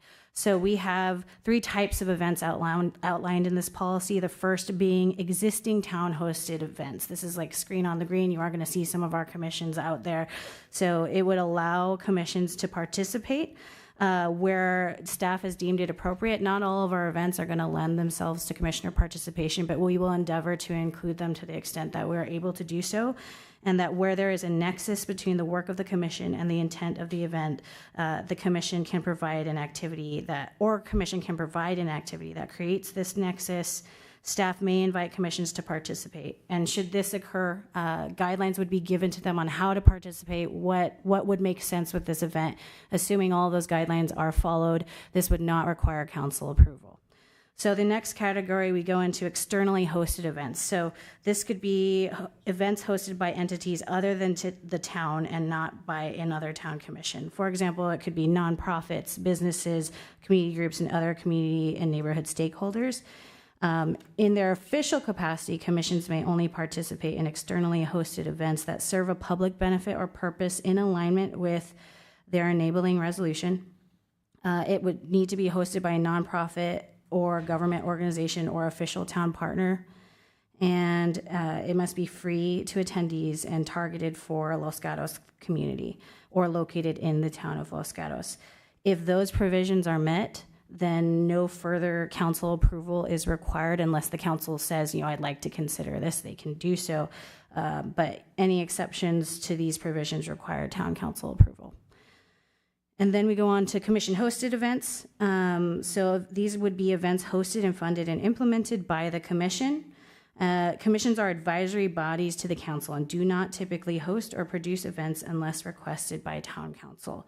Therefore, commissions are encouraged to participate in existing town-hosted or externally hosted events as outlined earlier, rather than hold commission-hosted events. If no town-hosted or externally hosted events exist, alternatives could be for an appropriate nonprofit to develop such an event, or for the commissioners to choose to pursue an event outside of their official commission or commissioner capacity. So we want to acknowledge that our commissions come up with amazing ideas. They have great things that the community needs, and we wanted to convey that there are ways to do this not in your official commissioner capacity, or to encourage others to possibly run with this great idea. And then in the rare instance a commission is interested in holding a commission-hosted event, the commission should make a recommendation to council for its consideration. They all require council approval to ensure adequate staff and financial resources are available, that they're in alignment with town council priorities, and that consideration of liability and logistics has taken place. It also outlines, this was graciously supported by the policy committee, that if staff attendance is necessary, events past 8 p.m. or on weekends should be avoided whenever possible. And so that's kind of the overview of what this policy says and entails, and we're happy for council's discussion. Council can choose to adopt or make changes to these, both of these policies as you see fit. Thank you for the presentation. Councilmember Moore. Thank you, Mayor. Thank you to staff and the policy committee for putting some good thought and energy into this. So I think I understand, but I want to be clear. Where would the impetus for this conversation was the VTA vouchers, kind of conversation, I think. Where does that leave that event, or that sort of use? So we see that event as being more, how the impetus was, I would say that a lot of our commissions have shown very great interest in hosting events. So I think that's part of the impetus for it. It's not one particular, but it did bring to light that, wow, we don't have a kind of structured way and universal way of handling this. And so how that would leave that particular event is, as I see it, and as I've talked to some of our commissioners that participate, is that is really now kind of grown into its own kind of grassroots community effort. If they're not doing it in their commissioner capacity, then they're able to continue working on the event. That particular event has been granted a community grant through the nonprofit LG Thrives. So now it is associated with a nonprofit, and so I would consider that externally hosted at this point. So to clarify, because it's an externally hosted event, if, for instance, like they had talked about, if the CHSSC and Complete Streets wanted to support, that event with, a greater dollar amount, using their own personal or their own commission budgets, would they be able to do that without going to council? So the way, and that's up for council discussion this evening for when we refer to the budgets policy and what amendments have been recommended. It has, purchasing or giveaway items at town events or events authorized by the commission events policy. So giveaway items are okay, or would be if this gets adopted. And that would be kind of the extent, or some sort of registration of that, or supplies and materials. But I wouldn't say it's just a blanket being able to I'm just going to give money to this particular event, at least the way that it's written now. And I would just caution that we do have a community grants process for that to occur. Mm-hmm. And then, sorry, last question on this, and maybe this is for the attorney. Would a $25 Clipper card be considered a giveaway? I was particularly interested in this sort of use. Would a $25 Clipper card be a giveaway, or is that something else? Yeah. If you need more background. I think what the policy committee had in mind was like a token, like a keychain or a bumper sticker, or something like that. Or I think if a Clipper card maybe not such high a value, possibly, it's just $25 just seemed pretty significant. Right. I think the $25 was the minimum you can put on a Clipper card, or $20. Yeah. Ryan Baker, please. Ryan Baker, Library Director. Just want to let you know that as Assistant Town Manager, as Interim Town Manager pointed out, that this program is run through a grant now through a third-party organization. They have, if they would like to, they could use those grant funds for clip cards for that, if they want to rework their grant to have that cover it in that respect. It's their program, so they can kind of run it however they want. I would caution against the commissions that are actually rating the grant applications, putting their money into a grant as well. It's just not gonna. That's bad form. So we should just not do that. I would suggest at this point that we just let this third-party organization, Gatos Thrives, just run with this one and see where they get with it, and we'll applaud them with all the work that they do, and we'll see where we come out in a year from now. Great, thank you for that. Vice Mayor, did you have your hand up on that? On this one? I think my questions have been answered. They were around that same topic, because that was an example of great initiative shown by our CSTC Commission, and then supported by our Community Health and Senior Services. So we already had two commissions that were excited about doing this. I think it's a little bit different, and I don't want to split hairs, but I don't really think of it as an event. I think of it more as an activity, particularly since it's done with VTA, and VTA is heavily supporting this by providing special service for this, and it's done as a joint way to promote use of public transportation. If we have to go through this way to get it done, maybe there's a benefit to it, but I really think it was a great example of how a commission came forward with an idea with something that they considered to be in their budget, and they went and they did it, and I think that was the intent of giving these budgets to these commissions. It seems like we may have found a workaround solution for this one, but I think we need to keep an eye on it, because I don't think that we want to stifle those kinds of creative ideas that come from our commissions. Councilmember Bristow? Thank you. Yeah, I think, it'll be interesting to see what ideas come forward. I actually like the way this process is set up because it gives our commissions some latitude, but if there are some one-offs or an outside event and they come to council, they can make the case and I'm sure they'll get approved. It'll also give us an idea of if this happens a lot, maybe then we want to adjust the policy.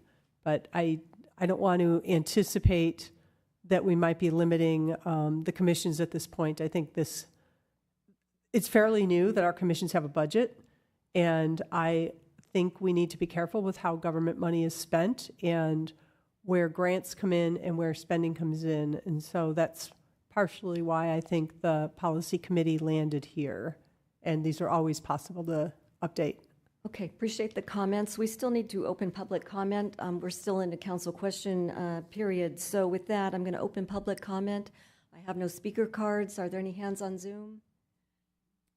There are no hands raised on Zoom. Would anybody like to speak to us on this item? See no one come forward, I'm going to close public comment and now go back to my council members for comments or a motion.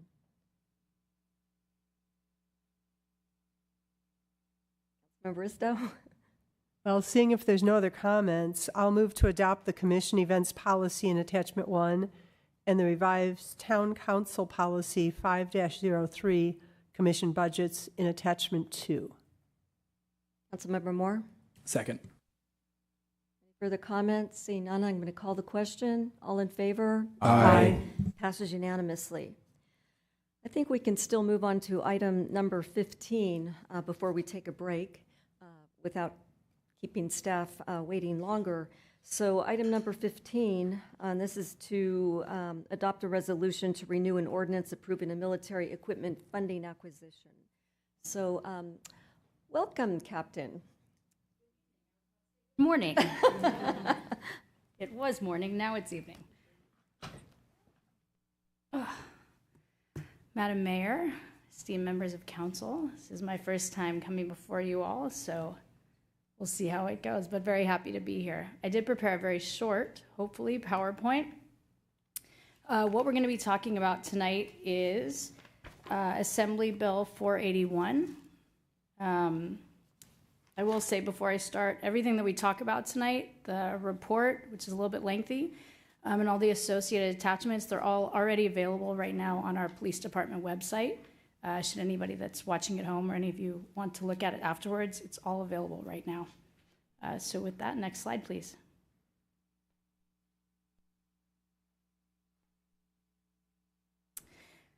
For those who don't know, I wanted to quickly just discuss what AB 481 is. And basically, it's an effort, as it says on the slide, for transparency and accountability, so that certain specified items, which we'll get into in a bit, we can discuss which ones we have in our possession, their usages, and we're required to give an annual report every year talking about how we've used them and what we have, any issues, if any.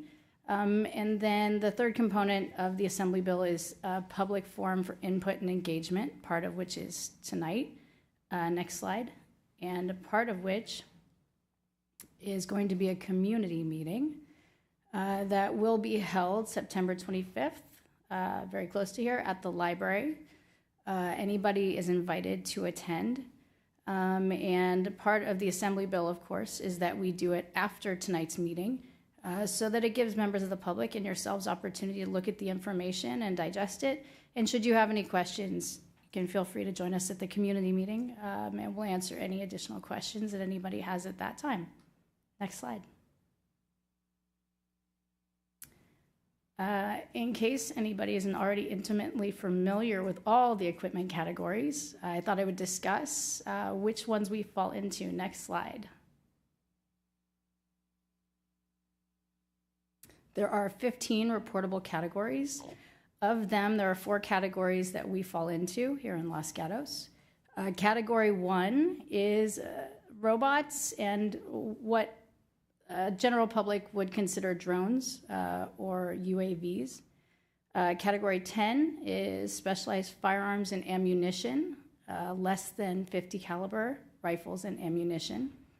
Category 12 is noise flash diversionary devices. Otherwise, probably people know them as like flashbangs, perhaps. They're the ones that you throw and they're very loud.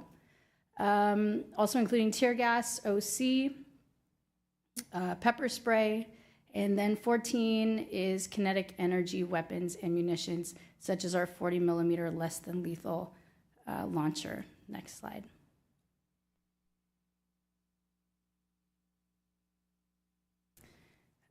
These are the items that we have as listed. They have all already been previously approved prior to myself being here, probably with most of you here in previous years. We do have 2 unmanned aerial vehicles, again, affectionately known as drones to most people, that we are looking at potentially acquiring in the next year. We do not have them yet. But in the spirit of transparency, and part of what this presentation is about, is not only sharing what we do have, but also sharing what we may be inclined to retain in the future. Next slide. These are the 2 UAVs that we would potentially be looking at in the future. And should the question come to mind, you already have some, why do you need more? It's because these 2, as the slide suggests, both have features and technology that is superior to the ones that we have.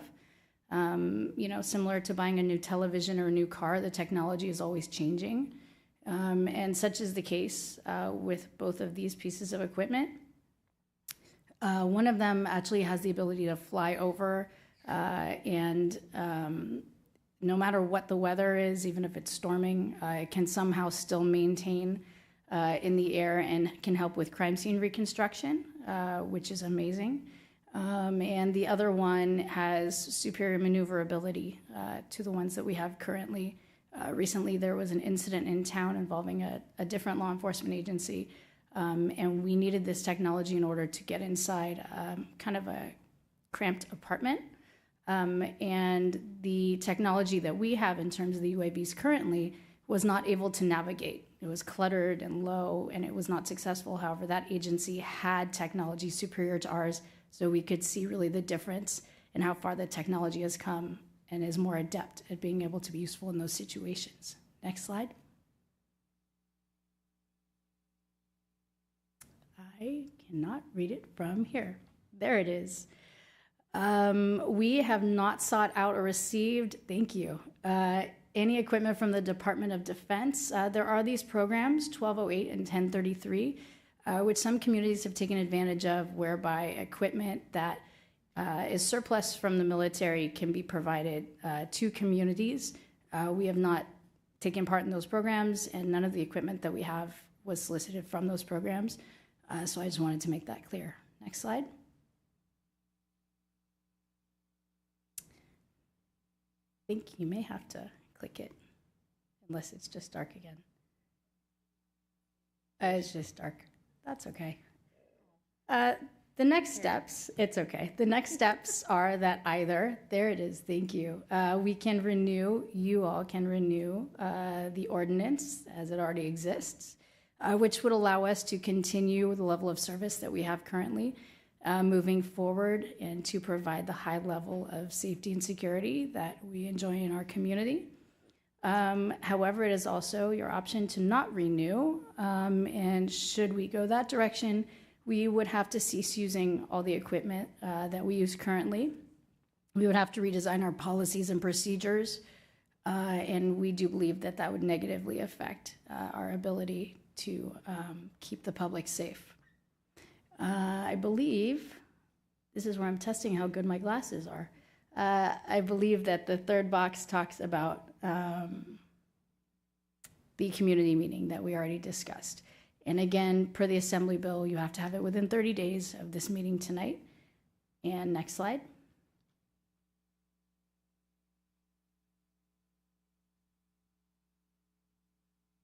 And for those who would like to go, again, it is at the library, and it is September 25th, and we will all be there to answer any questions anybody should have. And that concludes my presentation. You, Captain Albin. That was an excellent presentation. We're so happy to have you here, so thank you. Any questions from council members? Councilmember Moore. Yeah, thank you very much for the presentation. It was very informative. Will we continue the use of the existing UAVs, or how are those going to be kind of like factored into the fleet? Yeah, it's a great question. I had the same question because I will say that I've become so much more knowledgeable about all of this through learning and preparing for this. And that was my question as well. And the fact is that it's not that the technology is obsolete, it's just not as good, some of it. And so we would continue using it for training. And again, there would be scenarios that we could still use it. You know, that example that I gave of that cramped apartment. If you had a large space, that particular piece of equipment may actually be just fine. It just doesn't lend itself, you know, to all scenarios. So it's sort of like enlarging our arsenal of options so that we have the ability to apply technology that we would need as best we can to every situation. But everything that we have will definitely still be used. Thank you. I don't see any other questions. I'm going to open public comment. I have no speaker cards. Would anyone like to come forward on this item? See no one come forward. Do we have any virtual hands on Zoom? There are no hands raised on Zoom. All right, I am going to close public comment and go back to my council members for comments, a motion. Councilmember Risto. Thank you. Thank you, Captain Eldon. You did a great job presenting to us, and welcome. It's nice to see you in here. I appreciate the walkthrough of the various items. I think sometimes when people hear military equipment, they think of scary stuff, dangerous, you know, violence. And I have certainly seen scenarios in which the drone has been used in a variety of situations that actually makes things safer, not only for the police officers, but people around there. All of the choices that our department makes feel to me that they fit in with our community policing guidelines, that they create a de-escalating situation, that they reduce the use of force and amplify the efforts of our very small, lean, wonderful police department. So I'm comfortable with this list, and I'm ready to make a motion, but I'll let my other council members make comments if they'd like. No comments? No? Okay, well then, I move to adopt a resolution in attachment 5 to renew an ordinance approving a military equipment funding acquisition and use policy pursuant to Assembly Bill 481. Councilmember Moore. Second. I'll call the question. All in favor? Aye. Passes unanimously. Thank you. Thank you. All right, we're going to take a 10-minute break. If we could come back at 5 after 9.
Okay, we are ready to move on to item number 8 that was pulled from our consent calendar.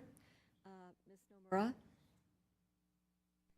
Item number 8, I believe that is regarding the artificial turf or grass Yes, study. it is. So we'll have. Good evening, Mayor and Council. Nicole Burnham, Director of Parks and Public Works. Thank you for giving us the opportunity to talk about this item. I think we weren't sure, when we put it on consent, we knew that it might garner some attention. We put forward this item because, as you may recall, we've been talking about needing to replace the artificial turf at Creekside Park. And we've been talking about it for at least the 2 years that I've been here. It's partially funded, and when we talked about it in the last budget cycle, there was concern expressed from the community about the use of artificial turf, whether that's environmentally appropriate, what grass might look like, how much would it cost. So there were a lot of questions that came up, and we didn't feel like we had a good way to guide you in that decision making. And so the intent of this study is to help foster this exact conversation. So all the public comment that you received, and a number of you did email me, yes, we agree with all of that. I think you need to I want you to be able to understand what's the capital cost difference of the two alternatives. What is the environmental cost difference of the two alternatives and the implications of each, but also what's the 20-year life cycle cost of both of them, because grass does require more maintenance, right? There's a reason people use it. There's a lot of things to think about, and I know there's a lot of discourse about this in the community. Kimley Horn is a very experienced landscape architecture firm.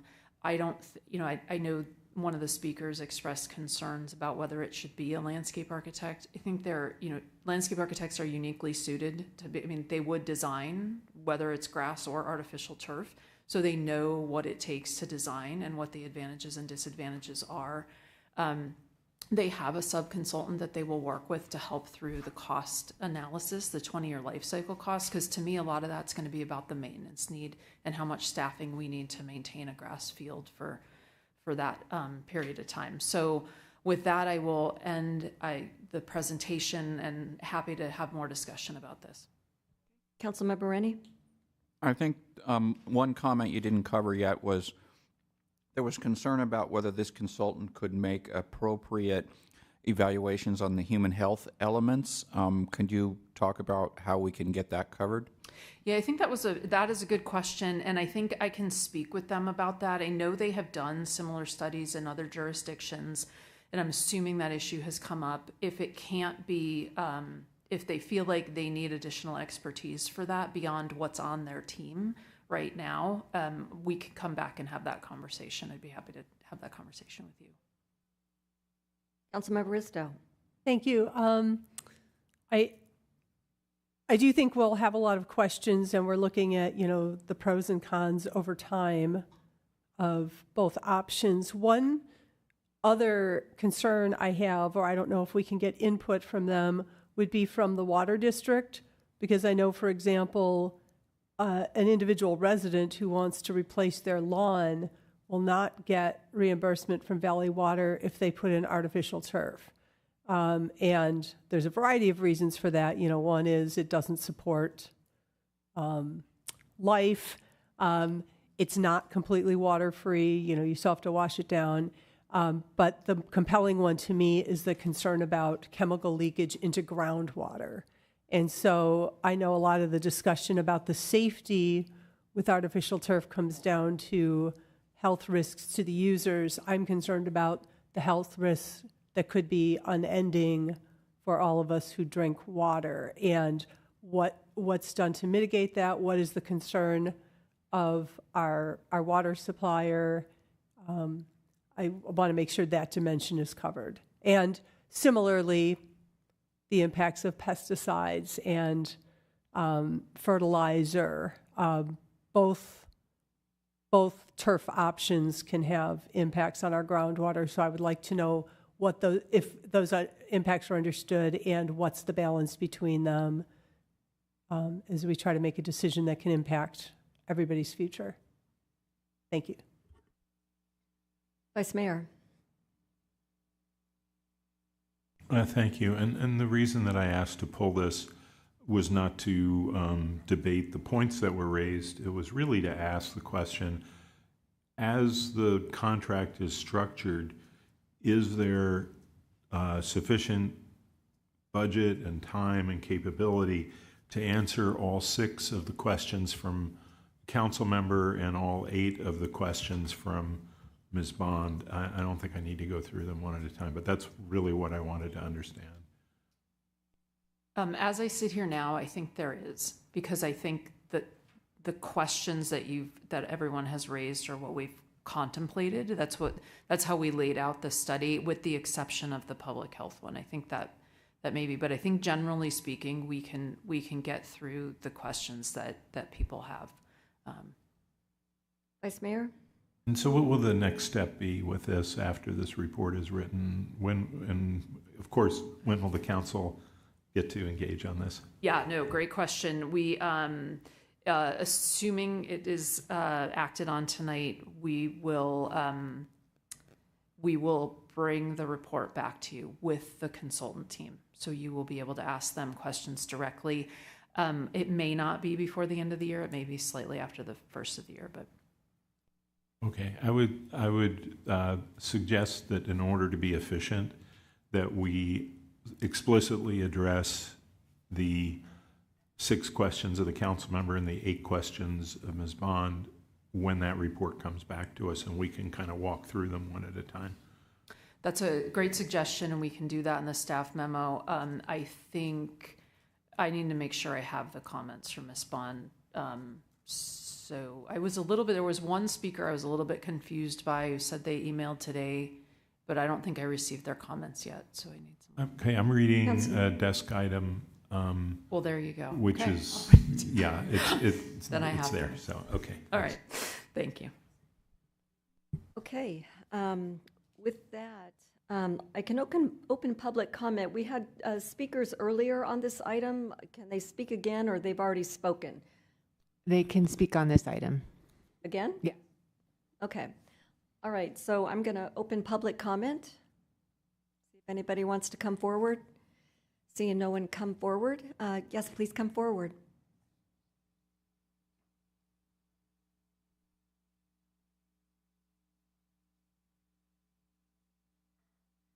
So in the letter that I sent earlier, I do have a list of questions that I hope you can get answered in that report. Some of the things that I'm looking for, thank you for bringing up the human health risks, and Maria, thank you for bringing up the contamination of drinking water. Some of the other things I'm looking for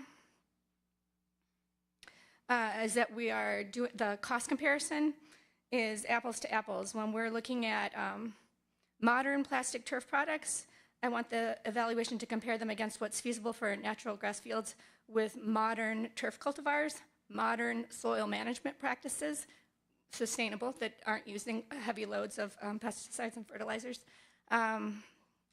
Modern soil management practices, I already said that. Modern pest management practices, modern maintenance equipment, modern sports field management practices. Those are all. A lot of times we find that, like, in the public agencies don't have the budget to do a great job with their natural grass, and I don't want us comparing against those kinds of fields. I want us to be looking at fields that have proven to carry the capacity 50 hours a week, like some of the case studies I sent you. Other data that I want included in there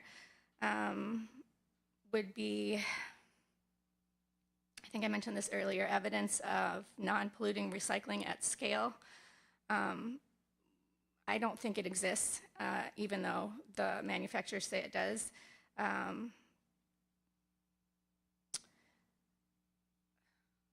To go back to the comment about landscape architects, I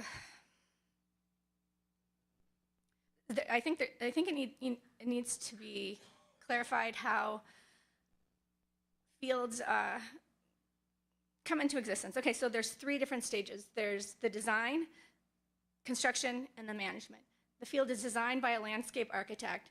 It's built by a construction firm, and then it's managed for the next 8, 10, 12 years by a sports field manager.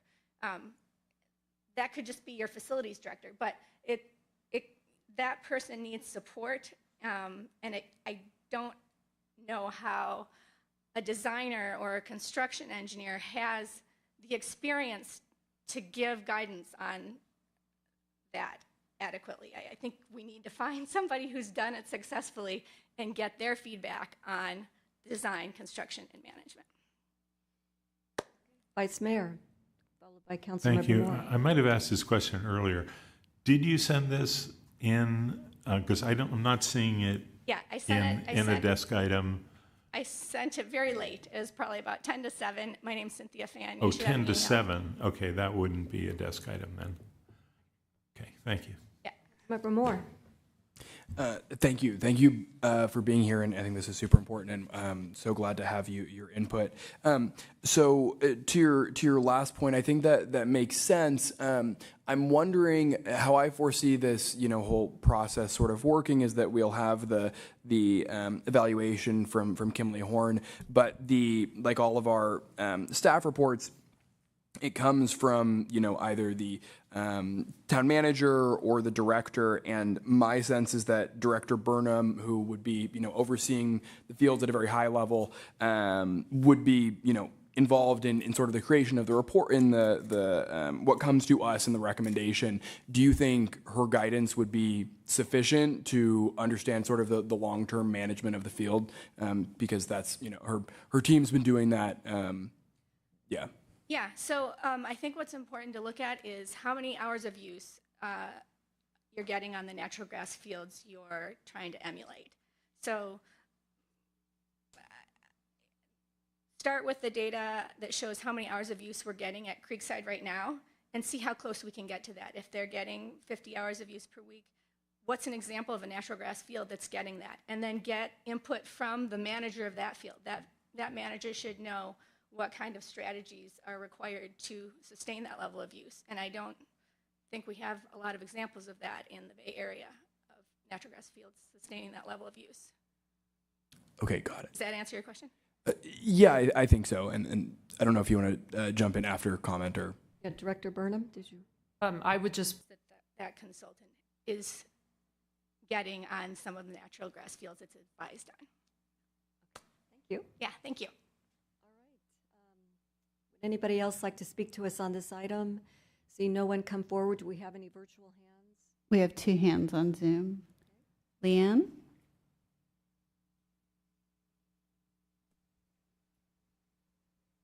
Yeah, hi. Thank you for the opportunity to comment. I agree. Please get expert support evaluating plastic grass and the cost and feasibility of high-use natural grass. But please refine the scope of services. Otherwise, I'm also concerned that you may end up with a report that simply parrots vague industry marketing claims and omits important information. Based on my experience over the last 4 years, here's some of the flaws I've seen in most comparative reports. They're usually biased towards plastic. They usually have information supporting plastic grass that's outdated. They don't consider new grasses, new modern day management and new technologies. They don't consider the amount of water taken to just produce plastic grass, which in itself could water a real sports field for several years. They don't consider the reality of the heat risks of plastic in our changing climate. They don't consider the true maintenance and water plastic grass requires in order to achieve a comparably playable, safe, comfortable field that natural grass provides. They don't truly consider the health risks for kids despite warnings from pediatric health professionals. They don't tell you that there are no federal or state regulations for artificial turf. They do not tell you that industry make their own definition of PFAS-free. This report needs to reflect what is the definition of PFAS-free that the industry are using. They don't detail the various issues that come with every single infill option. They're continually chasing their tails, trying to find the next thing that might work. You can avoid all these flaws by itemizing in the scope of services, the set of specific questions you're asking the consultant to answer in their report. Any comprehensive report should reflect much more than is currently detailed in the scope of services, especially since the resulting decision that you'll be making about the sports complex will impact our town for decades. That's all. Thank you. Thank you. Next speaker. Susan? Go ahead, Susan. Yes, good evening. It's Susan Hinton again. So I simply wanted to address pesticide and fertilizer and that sort of thing. The University of Massachusetts has an organization, the Toxics Use Reduction Institute, TURI.org, and they have case studies of grass fields, including athletic fields in Massachusetts that have been maintained organically. So that means using the same techniques that organic farmers use for vegetables, but in this case for grass, since 2002. So it's 2024, so that's 22 years of success. These case studies include hours of play. They include statements about how they got where they are today. They include the fact that less water is needed on these fields, that they don't require the pesticides that they use or organic pesticides used by, again, organic farmers. There are modern management techniques, and it would be very helpful to include those in your report. Thank you so much. Thank you. Any further hands? There are no more hands on Zoom. Okay, I'm going to close public comment and go back to my council members for comments, motion. Vice Mayor? I think that this had been on consent. I think we've learned a lot by pulling it and getting further input from our community that staff acknowledges will be part of the study, and there will be ample opportunity for the public to review that report before it goes to council, and hopefully in a structure that can relate to the comments that were made. So I would ready to move forward with a motion to authorize the interim town manager to execute an agreement with Kimley Horn and Associates Attachment 1 in the amount of $37,135 to assess and evaluate artificial turf and natural grass at Creekside Sports Park, CIP Project 831-4404. Councilmember Bristow? Thank you. I'll second the motion. All right, I'm going to call the question. All in favor? Aye. Passes unanimously. All right, our next item is item number 9 that was also pulled, and that's to receive an interim community center improvement cost estimates and implementation update. Ms. Nomura. Thank you so much. I just as a brief overview, this item came back because we promised at the last time we discussed this that we would return with more firm cost estimates, and that what is in this report.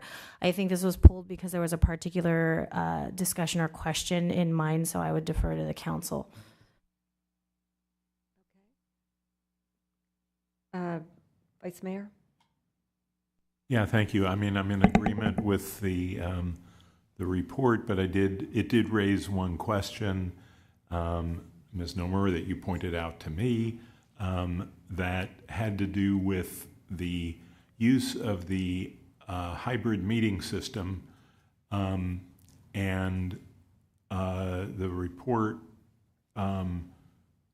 says that LGS Recreation plans to use the hybrid meeting system. This is the investment that the town is making in CART with Zoom capability to expand the capabilities of some of their existing programs and offerings to allow for more remote participation. This will improve the community's accessibility to these programs. LGS Recreation currently has a standard rental process that can be found. Here, they do not currently offer free use of space, and use of hybrid meeting system will be subject to availability and discretion of LGS Recreation staff. And so I understand that they are the tenant in that building, but I'm a little concerned that we are providing money to LGS Rec that they will then charge the community to use the equipment that we used our taxpayer dollars to buy. So could you maybe explain how that would work so we can understand that better? Yeah, I wouldn't characterize it necessarily that they are charging people to use the equipment, but they would be charging people to use the space, and that is allowed under their current lease agreement. So this was just to kind of make sure it was made very clear, because I think, I've heard different ideas and desires as we're going through this project, and it sounded as though there was a hope for free meeting space, which is not what is part of this particular improvement right now. If that is something council wishes us to pursue, I would recommend one of two pathways. One pathway being to not move forward with the meeting equipment, possibly. Another pathway would be to move forward with the meeting equipment and renegotiate potentially the lease so that we can figure out if there is a way that this can be provided to the community in terms of meeting space for free. And so that could be something we pursue. And sorry, that could also happen with my option one, but I think in one hand, you can choose not to move forward with the equipment while we determine this arrangement, or if we can reach agreement. And then the other option allows at least this improvement to be made, the benefits to the community to be had the way it's described in the report, and we would still pursue whether or not we can reach an agreement potentially through a new or revised lease for free meeting space. Thank you. Before I start offering opinions, I'd be interested in other council members' questions or the public's opinion about this arrangement that allows LGS Recreation, essentially, yes, they're charging for the space, but that space is much more valuable and desirable because of the equipment that the town is contributing. So again, I'll defer until there are other comments. Right, so before I open public comment, Councilmember Moore, did you have a question? No, I would just say that I have the same concerns the Vice Mayor does. Okay, so I'm going to open public comment. Ms. Schick, please come forward.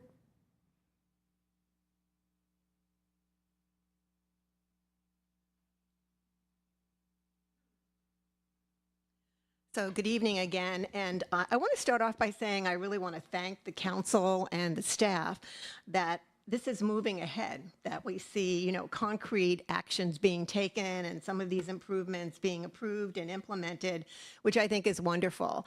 I do also want to acknowledge that our interim town manager arranged for Jeff Blum and I to go over to the operations center and to watch this cart in action so that we could really understand it. And we were very excited.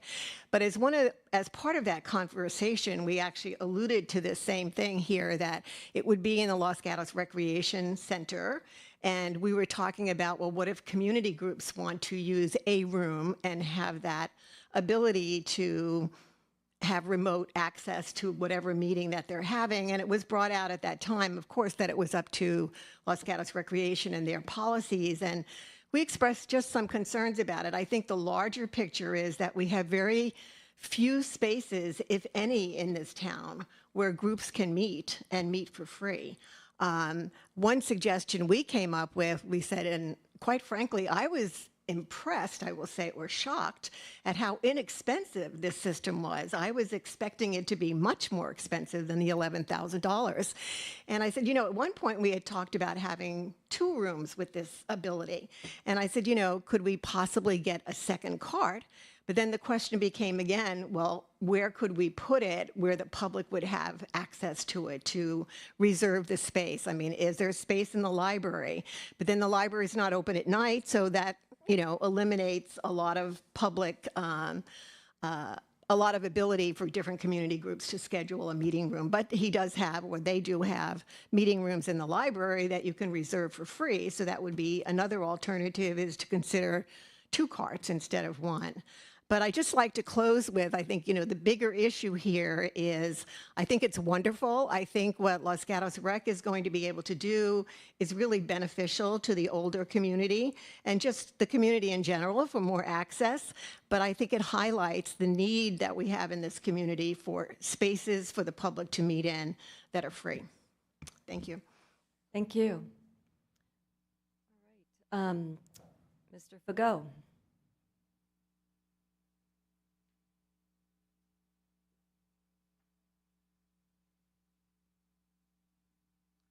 Thank you. Good evening, and I appreciate the opportunity to speak this evening.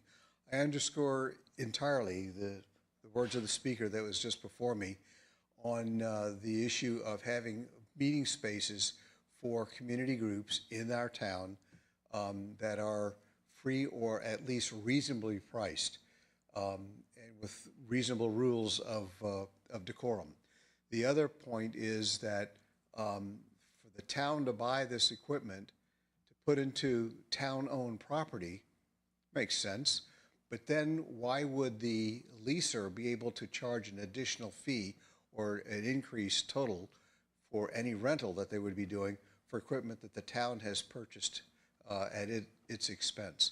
So I think there has to be a way of negotiating with the Adult Rec Center on how that funding is and support is managed, so that it is equitable, reasonable, and it helps the town present the service that it wants, but not at an additional expense that someone else is going to benefit from. So, thank you. Thank you. Do we have any virtual hands on Zoom? There are no hands raised on Zoom. Would anybody else like to come forward on this item? Seeing none, I'm going to close public comment and go back to my council members. Vice Mayor? So I had another question about this. So part of this and the larger part of money here is going to the enhancement of the shared office space. And again, I'm assuming that that is going to be made available to service providers at no charge, as is described in the lease agreement. Those service providers are the ones who are providing counseling services and social work services, counseling services to our potentially to our kids across the street from the high school, as well as others. Are these improvements again going to fall into a situation where LGS Rec is planning to charge for those, despite the fact that the lease says that they are not to do that? So thank you for the question, if I may, through the mayor. As we've discussed before, the lease arrangement, it does say they'll provide space, and then it goes on to say, they'll provide it in the way they are allowed to determine how that's done, and so they can charge a fee. And so that is something under the current arrangement they are allowed to do. Per the council's direction, the last time this item was discussed, staff is working with LGS Recreation to see what can be done about the initially proposed rate of $24 an hour, to see what we can do is there a way to come down from there? What can that look like? So we are currently in that process with them. I would say that they are trying to recover their costs, and perhaps we're working on finding if there's room to move down, but they do have costs associated with janitorial, electricity, utilities, the front desk folks that would be directing people to these services. There is some level of cost to them that they are trying to recover. I understand. My reading of that lease agreement is that those services are not to be charged for. I understand there may be some differences of opinion on that, but I would be willing to stand on that. From my reading of that lease agreement, and I'm not talking about the cart and the video equipment now for use by nonprofits. I'm talking about the provision in the lease agreement that says that they will allow that outside social services like that, and there was a whole list of them, will be provided at no charge in that facility. And so I would strongly disagree, and I would certainly hope that the town takes the position that they're not going to charge particularly $24 an hour to our providers that are providing those services. And I think that if we don't make progress on that, I think we should immediately start working on this lease agreement. I think it can be terminated by either party at any time. And it has some antiquated things on it, and I think that would just trigger immediate action to us if we have to go through that. With that, I'm willing to move forward on the motion, but I would encourage staff to engage with Los Gatos Saratoga Recreation, understanding that it's really the will of the community that when the town invests in these facilities and these services, it should not be an opportunity for the agency to charge for those to the public. I will, unless there are other comments, I think there is, so I'll wait. Yeah, I just had a question. It seems like we're receiving the report. Is a motion needed? So a motion's not needed, but I would say your council, a motion because the concern was raised about whether we should proceed with purchasing the hybrid meeting equipment as it stands and whether we should be pursuing, well, it sounds like kind of contingent on having a firmer conversation, whether a discussion about the lease should be had. Vice Mayor? No, I thought there were other comments. Councilmember Bristow. Thank you. I do have a question for staff. Does Los Gatos Saratoga Rec charge for usage of their other rooms? Yeah, so this would be, I'm not sure which rooms we're talking about, but they do have standard rental rates, and that is something that they have across the board because they have locations in town, they have locations in other cities, and so they, as an organization, have to keep that consistent.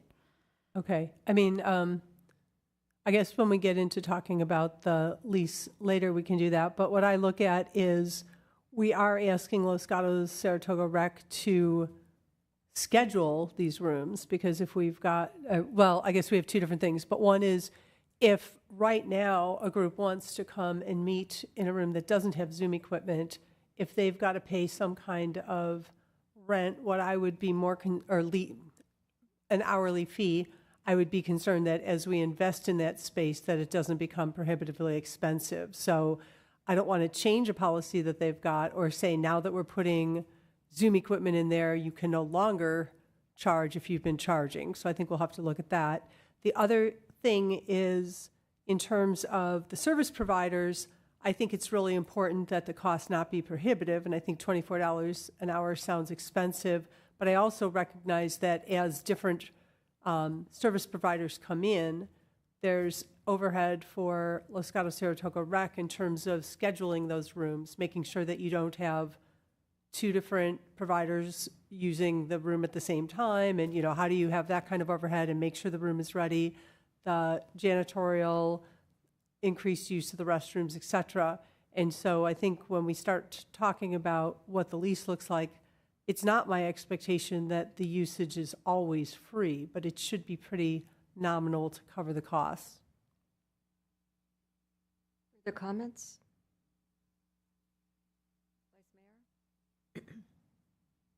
So we do need a motion?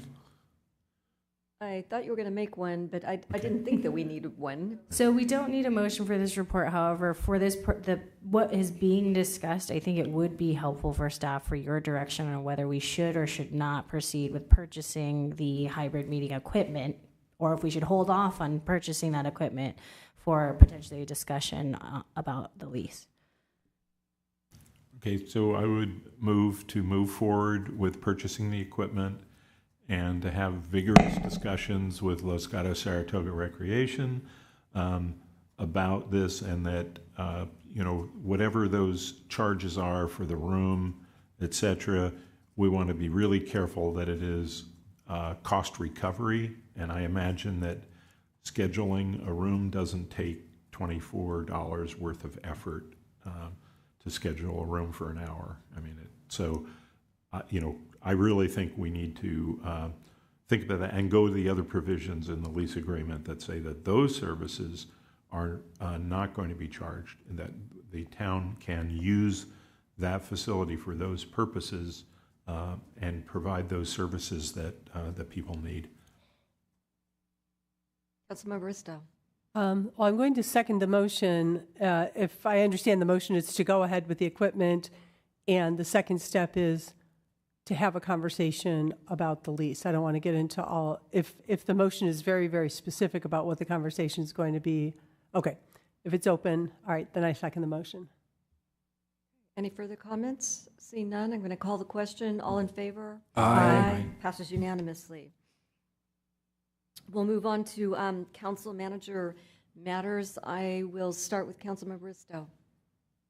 Thank you, Mayor. On 9/11, I attended the Veterans Foundation event called RISE, which there's an effort by the Memorial and Education Foundation to make sure that our younger generation, we have an entire generation of young people that were born after 9/11. And so in an effort to tie them in, help them understand the meaning of the event, that's more that direction. I'm not speaking very well at this point.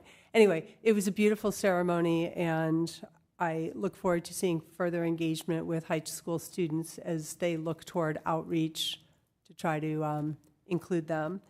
Later that day, I attended the Silicon Valley Clean Energy Board of Directors meeting for Director Rennie, who was out of town at the time.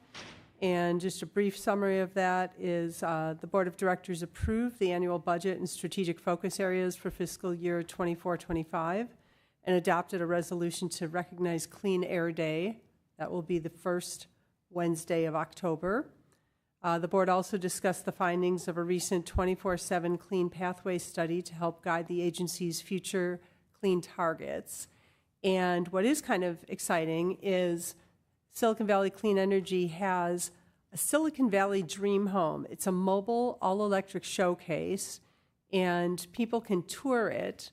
And in fact, this weekend at the Los Gatos Fiesta de Arts on September 21st and 22nd, the Dream Home will be on display there. So if you want to check that out, see what all-electric can look like, you can get on, look at it. And it'll be at some other events if you can't see it, but I would expect everybody around here is going to stop at Fiesta de Arts this weekend. On the 12th, I met with two different developers for different projects. The developer for Newtown and I had a conversation, and I met with a representative from City Ventures, which is looking to do a project that is completely compliant with our housing element. On the 14th, in the morning, I attended Assemblymember Gail Pellerin's Care Fair at the Civic Center. A lot of different mental health and physical health providers were there. It was a really great opportunity to see all the good work that's going on. And I then attended the Taste of Los Gatos in the afternoon. And on Sunday, oh my goodness. Well, first I met with St. Vincent de Paul, which is one of our recipients of town grant money for rent relief. And I have to say they're extremely grateful for the grant to help their ongoing work to assist people that are like one unplanned expense away from becoming homeless. And so this kind of patchwork is really important. And then in that afternoon, I attended the Los Gatos Anti-Racism Coalition potluck, and this group was also a recipient of money for rent relief, and they've done extremely effective work in our communities. So I'm really grateful for these volunteers who are kind of the boots on the ground and leverage our dollars to an incredibly effective rate with essentially no overhead. In addition, I did meet with the residents of Benedict Lane. I met with them for about 2.5 hours one evening, answering their questions primarily about proposal near their property, but also then answering questions about all kinds of things related to town. Met with 2 residents on Blossom Hill Road this Sunday morning to discuss safety there and some other issues with the improvements that have been done there, how it's been helpful, and what other issues have come up. Thank you. Councilmember Moore. Thank you, Mayor. This happened before 2 weeks ago, but didn't mention it. The last one, I had the pleasure of attending the Democratic National Convention as an elected delegate in Chicago. So once-in-a-lifetime opportunity, really enjoyed that, and was very grateful to represent our congressional district there. I've had actually 3 different sort of events and meetings with West Valley College and West Valley College students. Today I had the pleasure of speaking to students at their National Voter Registration Day event about the importance of voting and getting registered to vote. It was really great, had really good attendance. Earlier, a couple weeks ago, I presented to about 40 or 50 of their student leaders and their student government and other programs at both West Valley and Mission College. And then that prompted a third meeting, and during that second meeting, I shared about the work that we're doing in Los Gatos to help our homeless neighbors, and there were 2 students there who had both been formerly homeless, and so now I'm speaking with them about how to potentially have West Valley College take on some sort of similar programming, but just do something to better help homeless students at West Valley College. And whenever I'm at West Valley College, I say that the West Valley is our most local college, and how important it is for us in Los Gatos to support them. So that's been great. More to do there. I attended the BAMEC brunch, BAMEC being a local LGBTQ advocacy organization, and I had the honor of presenting the Ally of the Year award to Foothill De Anza Community College trustee Patrick Aarons. Last year I was the recipient of that award, so that was a really nice passing of the torch. I attended the Los Gatos Monte Sereno Police Department swearing in of our new officers, which was really lovely, along with the Vice Mayor and Mayor, and just really enjoyed that. It was great to see our officers and how supported and loved they are by their families. All of the kids running up to the stage was very emotional. I had the pleasure of being on the Street Dog Coalition podcast. The Street Dog Coalition is a group of people, all volunteers or mostly volunteers in our area that provide veterinary care to the pets of our homeless neighbors. We have folks in Los Gatos who serve on the board of that organization, and they had a podcast about the Grants Pass Supreme Court ruling on homelessness, which is super important for those that aren't aware of this. The Supreme Court has essentially allowed cities to criminalize homelessness, and I shared about how our approach in Los Gatos is very different, but how there are some communities that are choosing to be bad actors and do really horrible things to folks living outside who are already in probably the worst stage of their lives. I got to be a guest on the KPCR radio show, our new radio program in Los Gatos, along with Councilmember Risto. I attended the elected official roundtable with SV at Home, and also the Democratic Victory Dinner. And then, yes, with my other hat on, attended Gail Pellerin's Care Fair, the Anti-Racism Coalition potluck, and attended the West Valley Sanitation District board meeting. Councilmember Rennie. I'm too tired listening to that.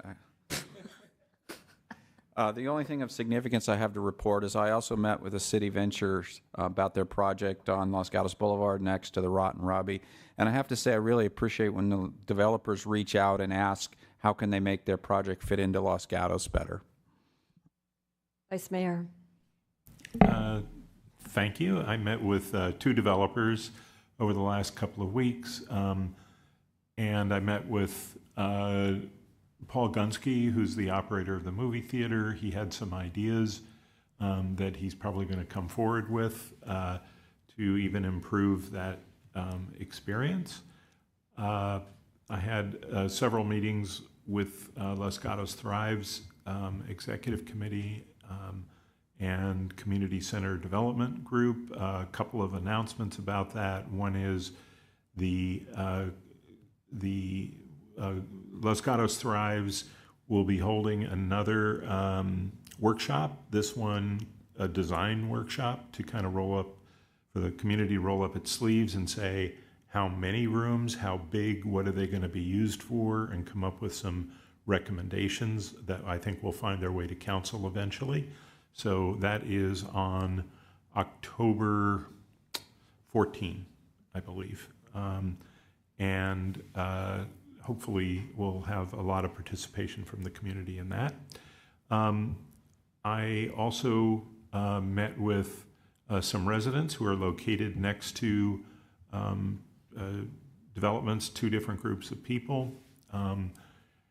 I participated in the SourceWise Advisory Committee. I'm appointed to that group through the Cities Association, and this was held in Morgan Hill, and I got a very good appreciation of services for older adults and where some of the gaps are across the county. This SourceWise has been around since the 1960s as a resource for services for seniors that was created at the federal level.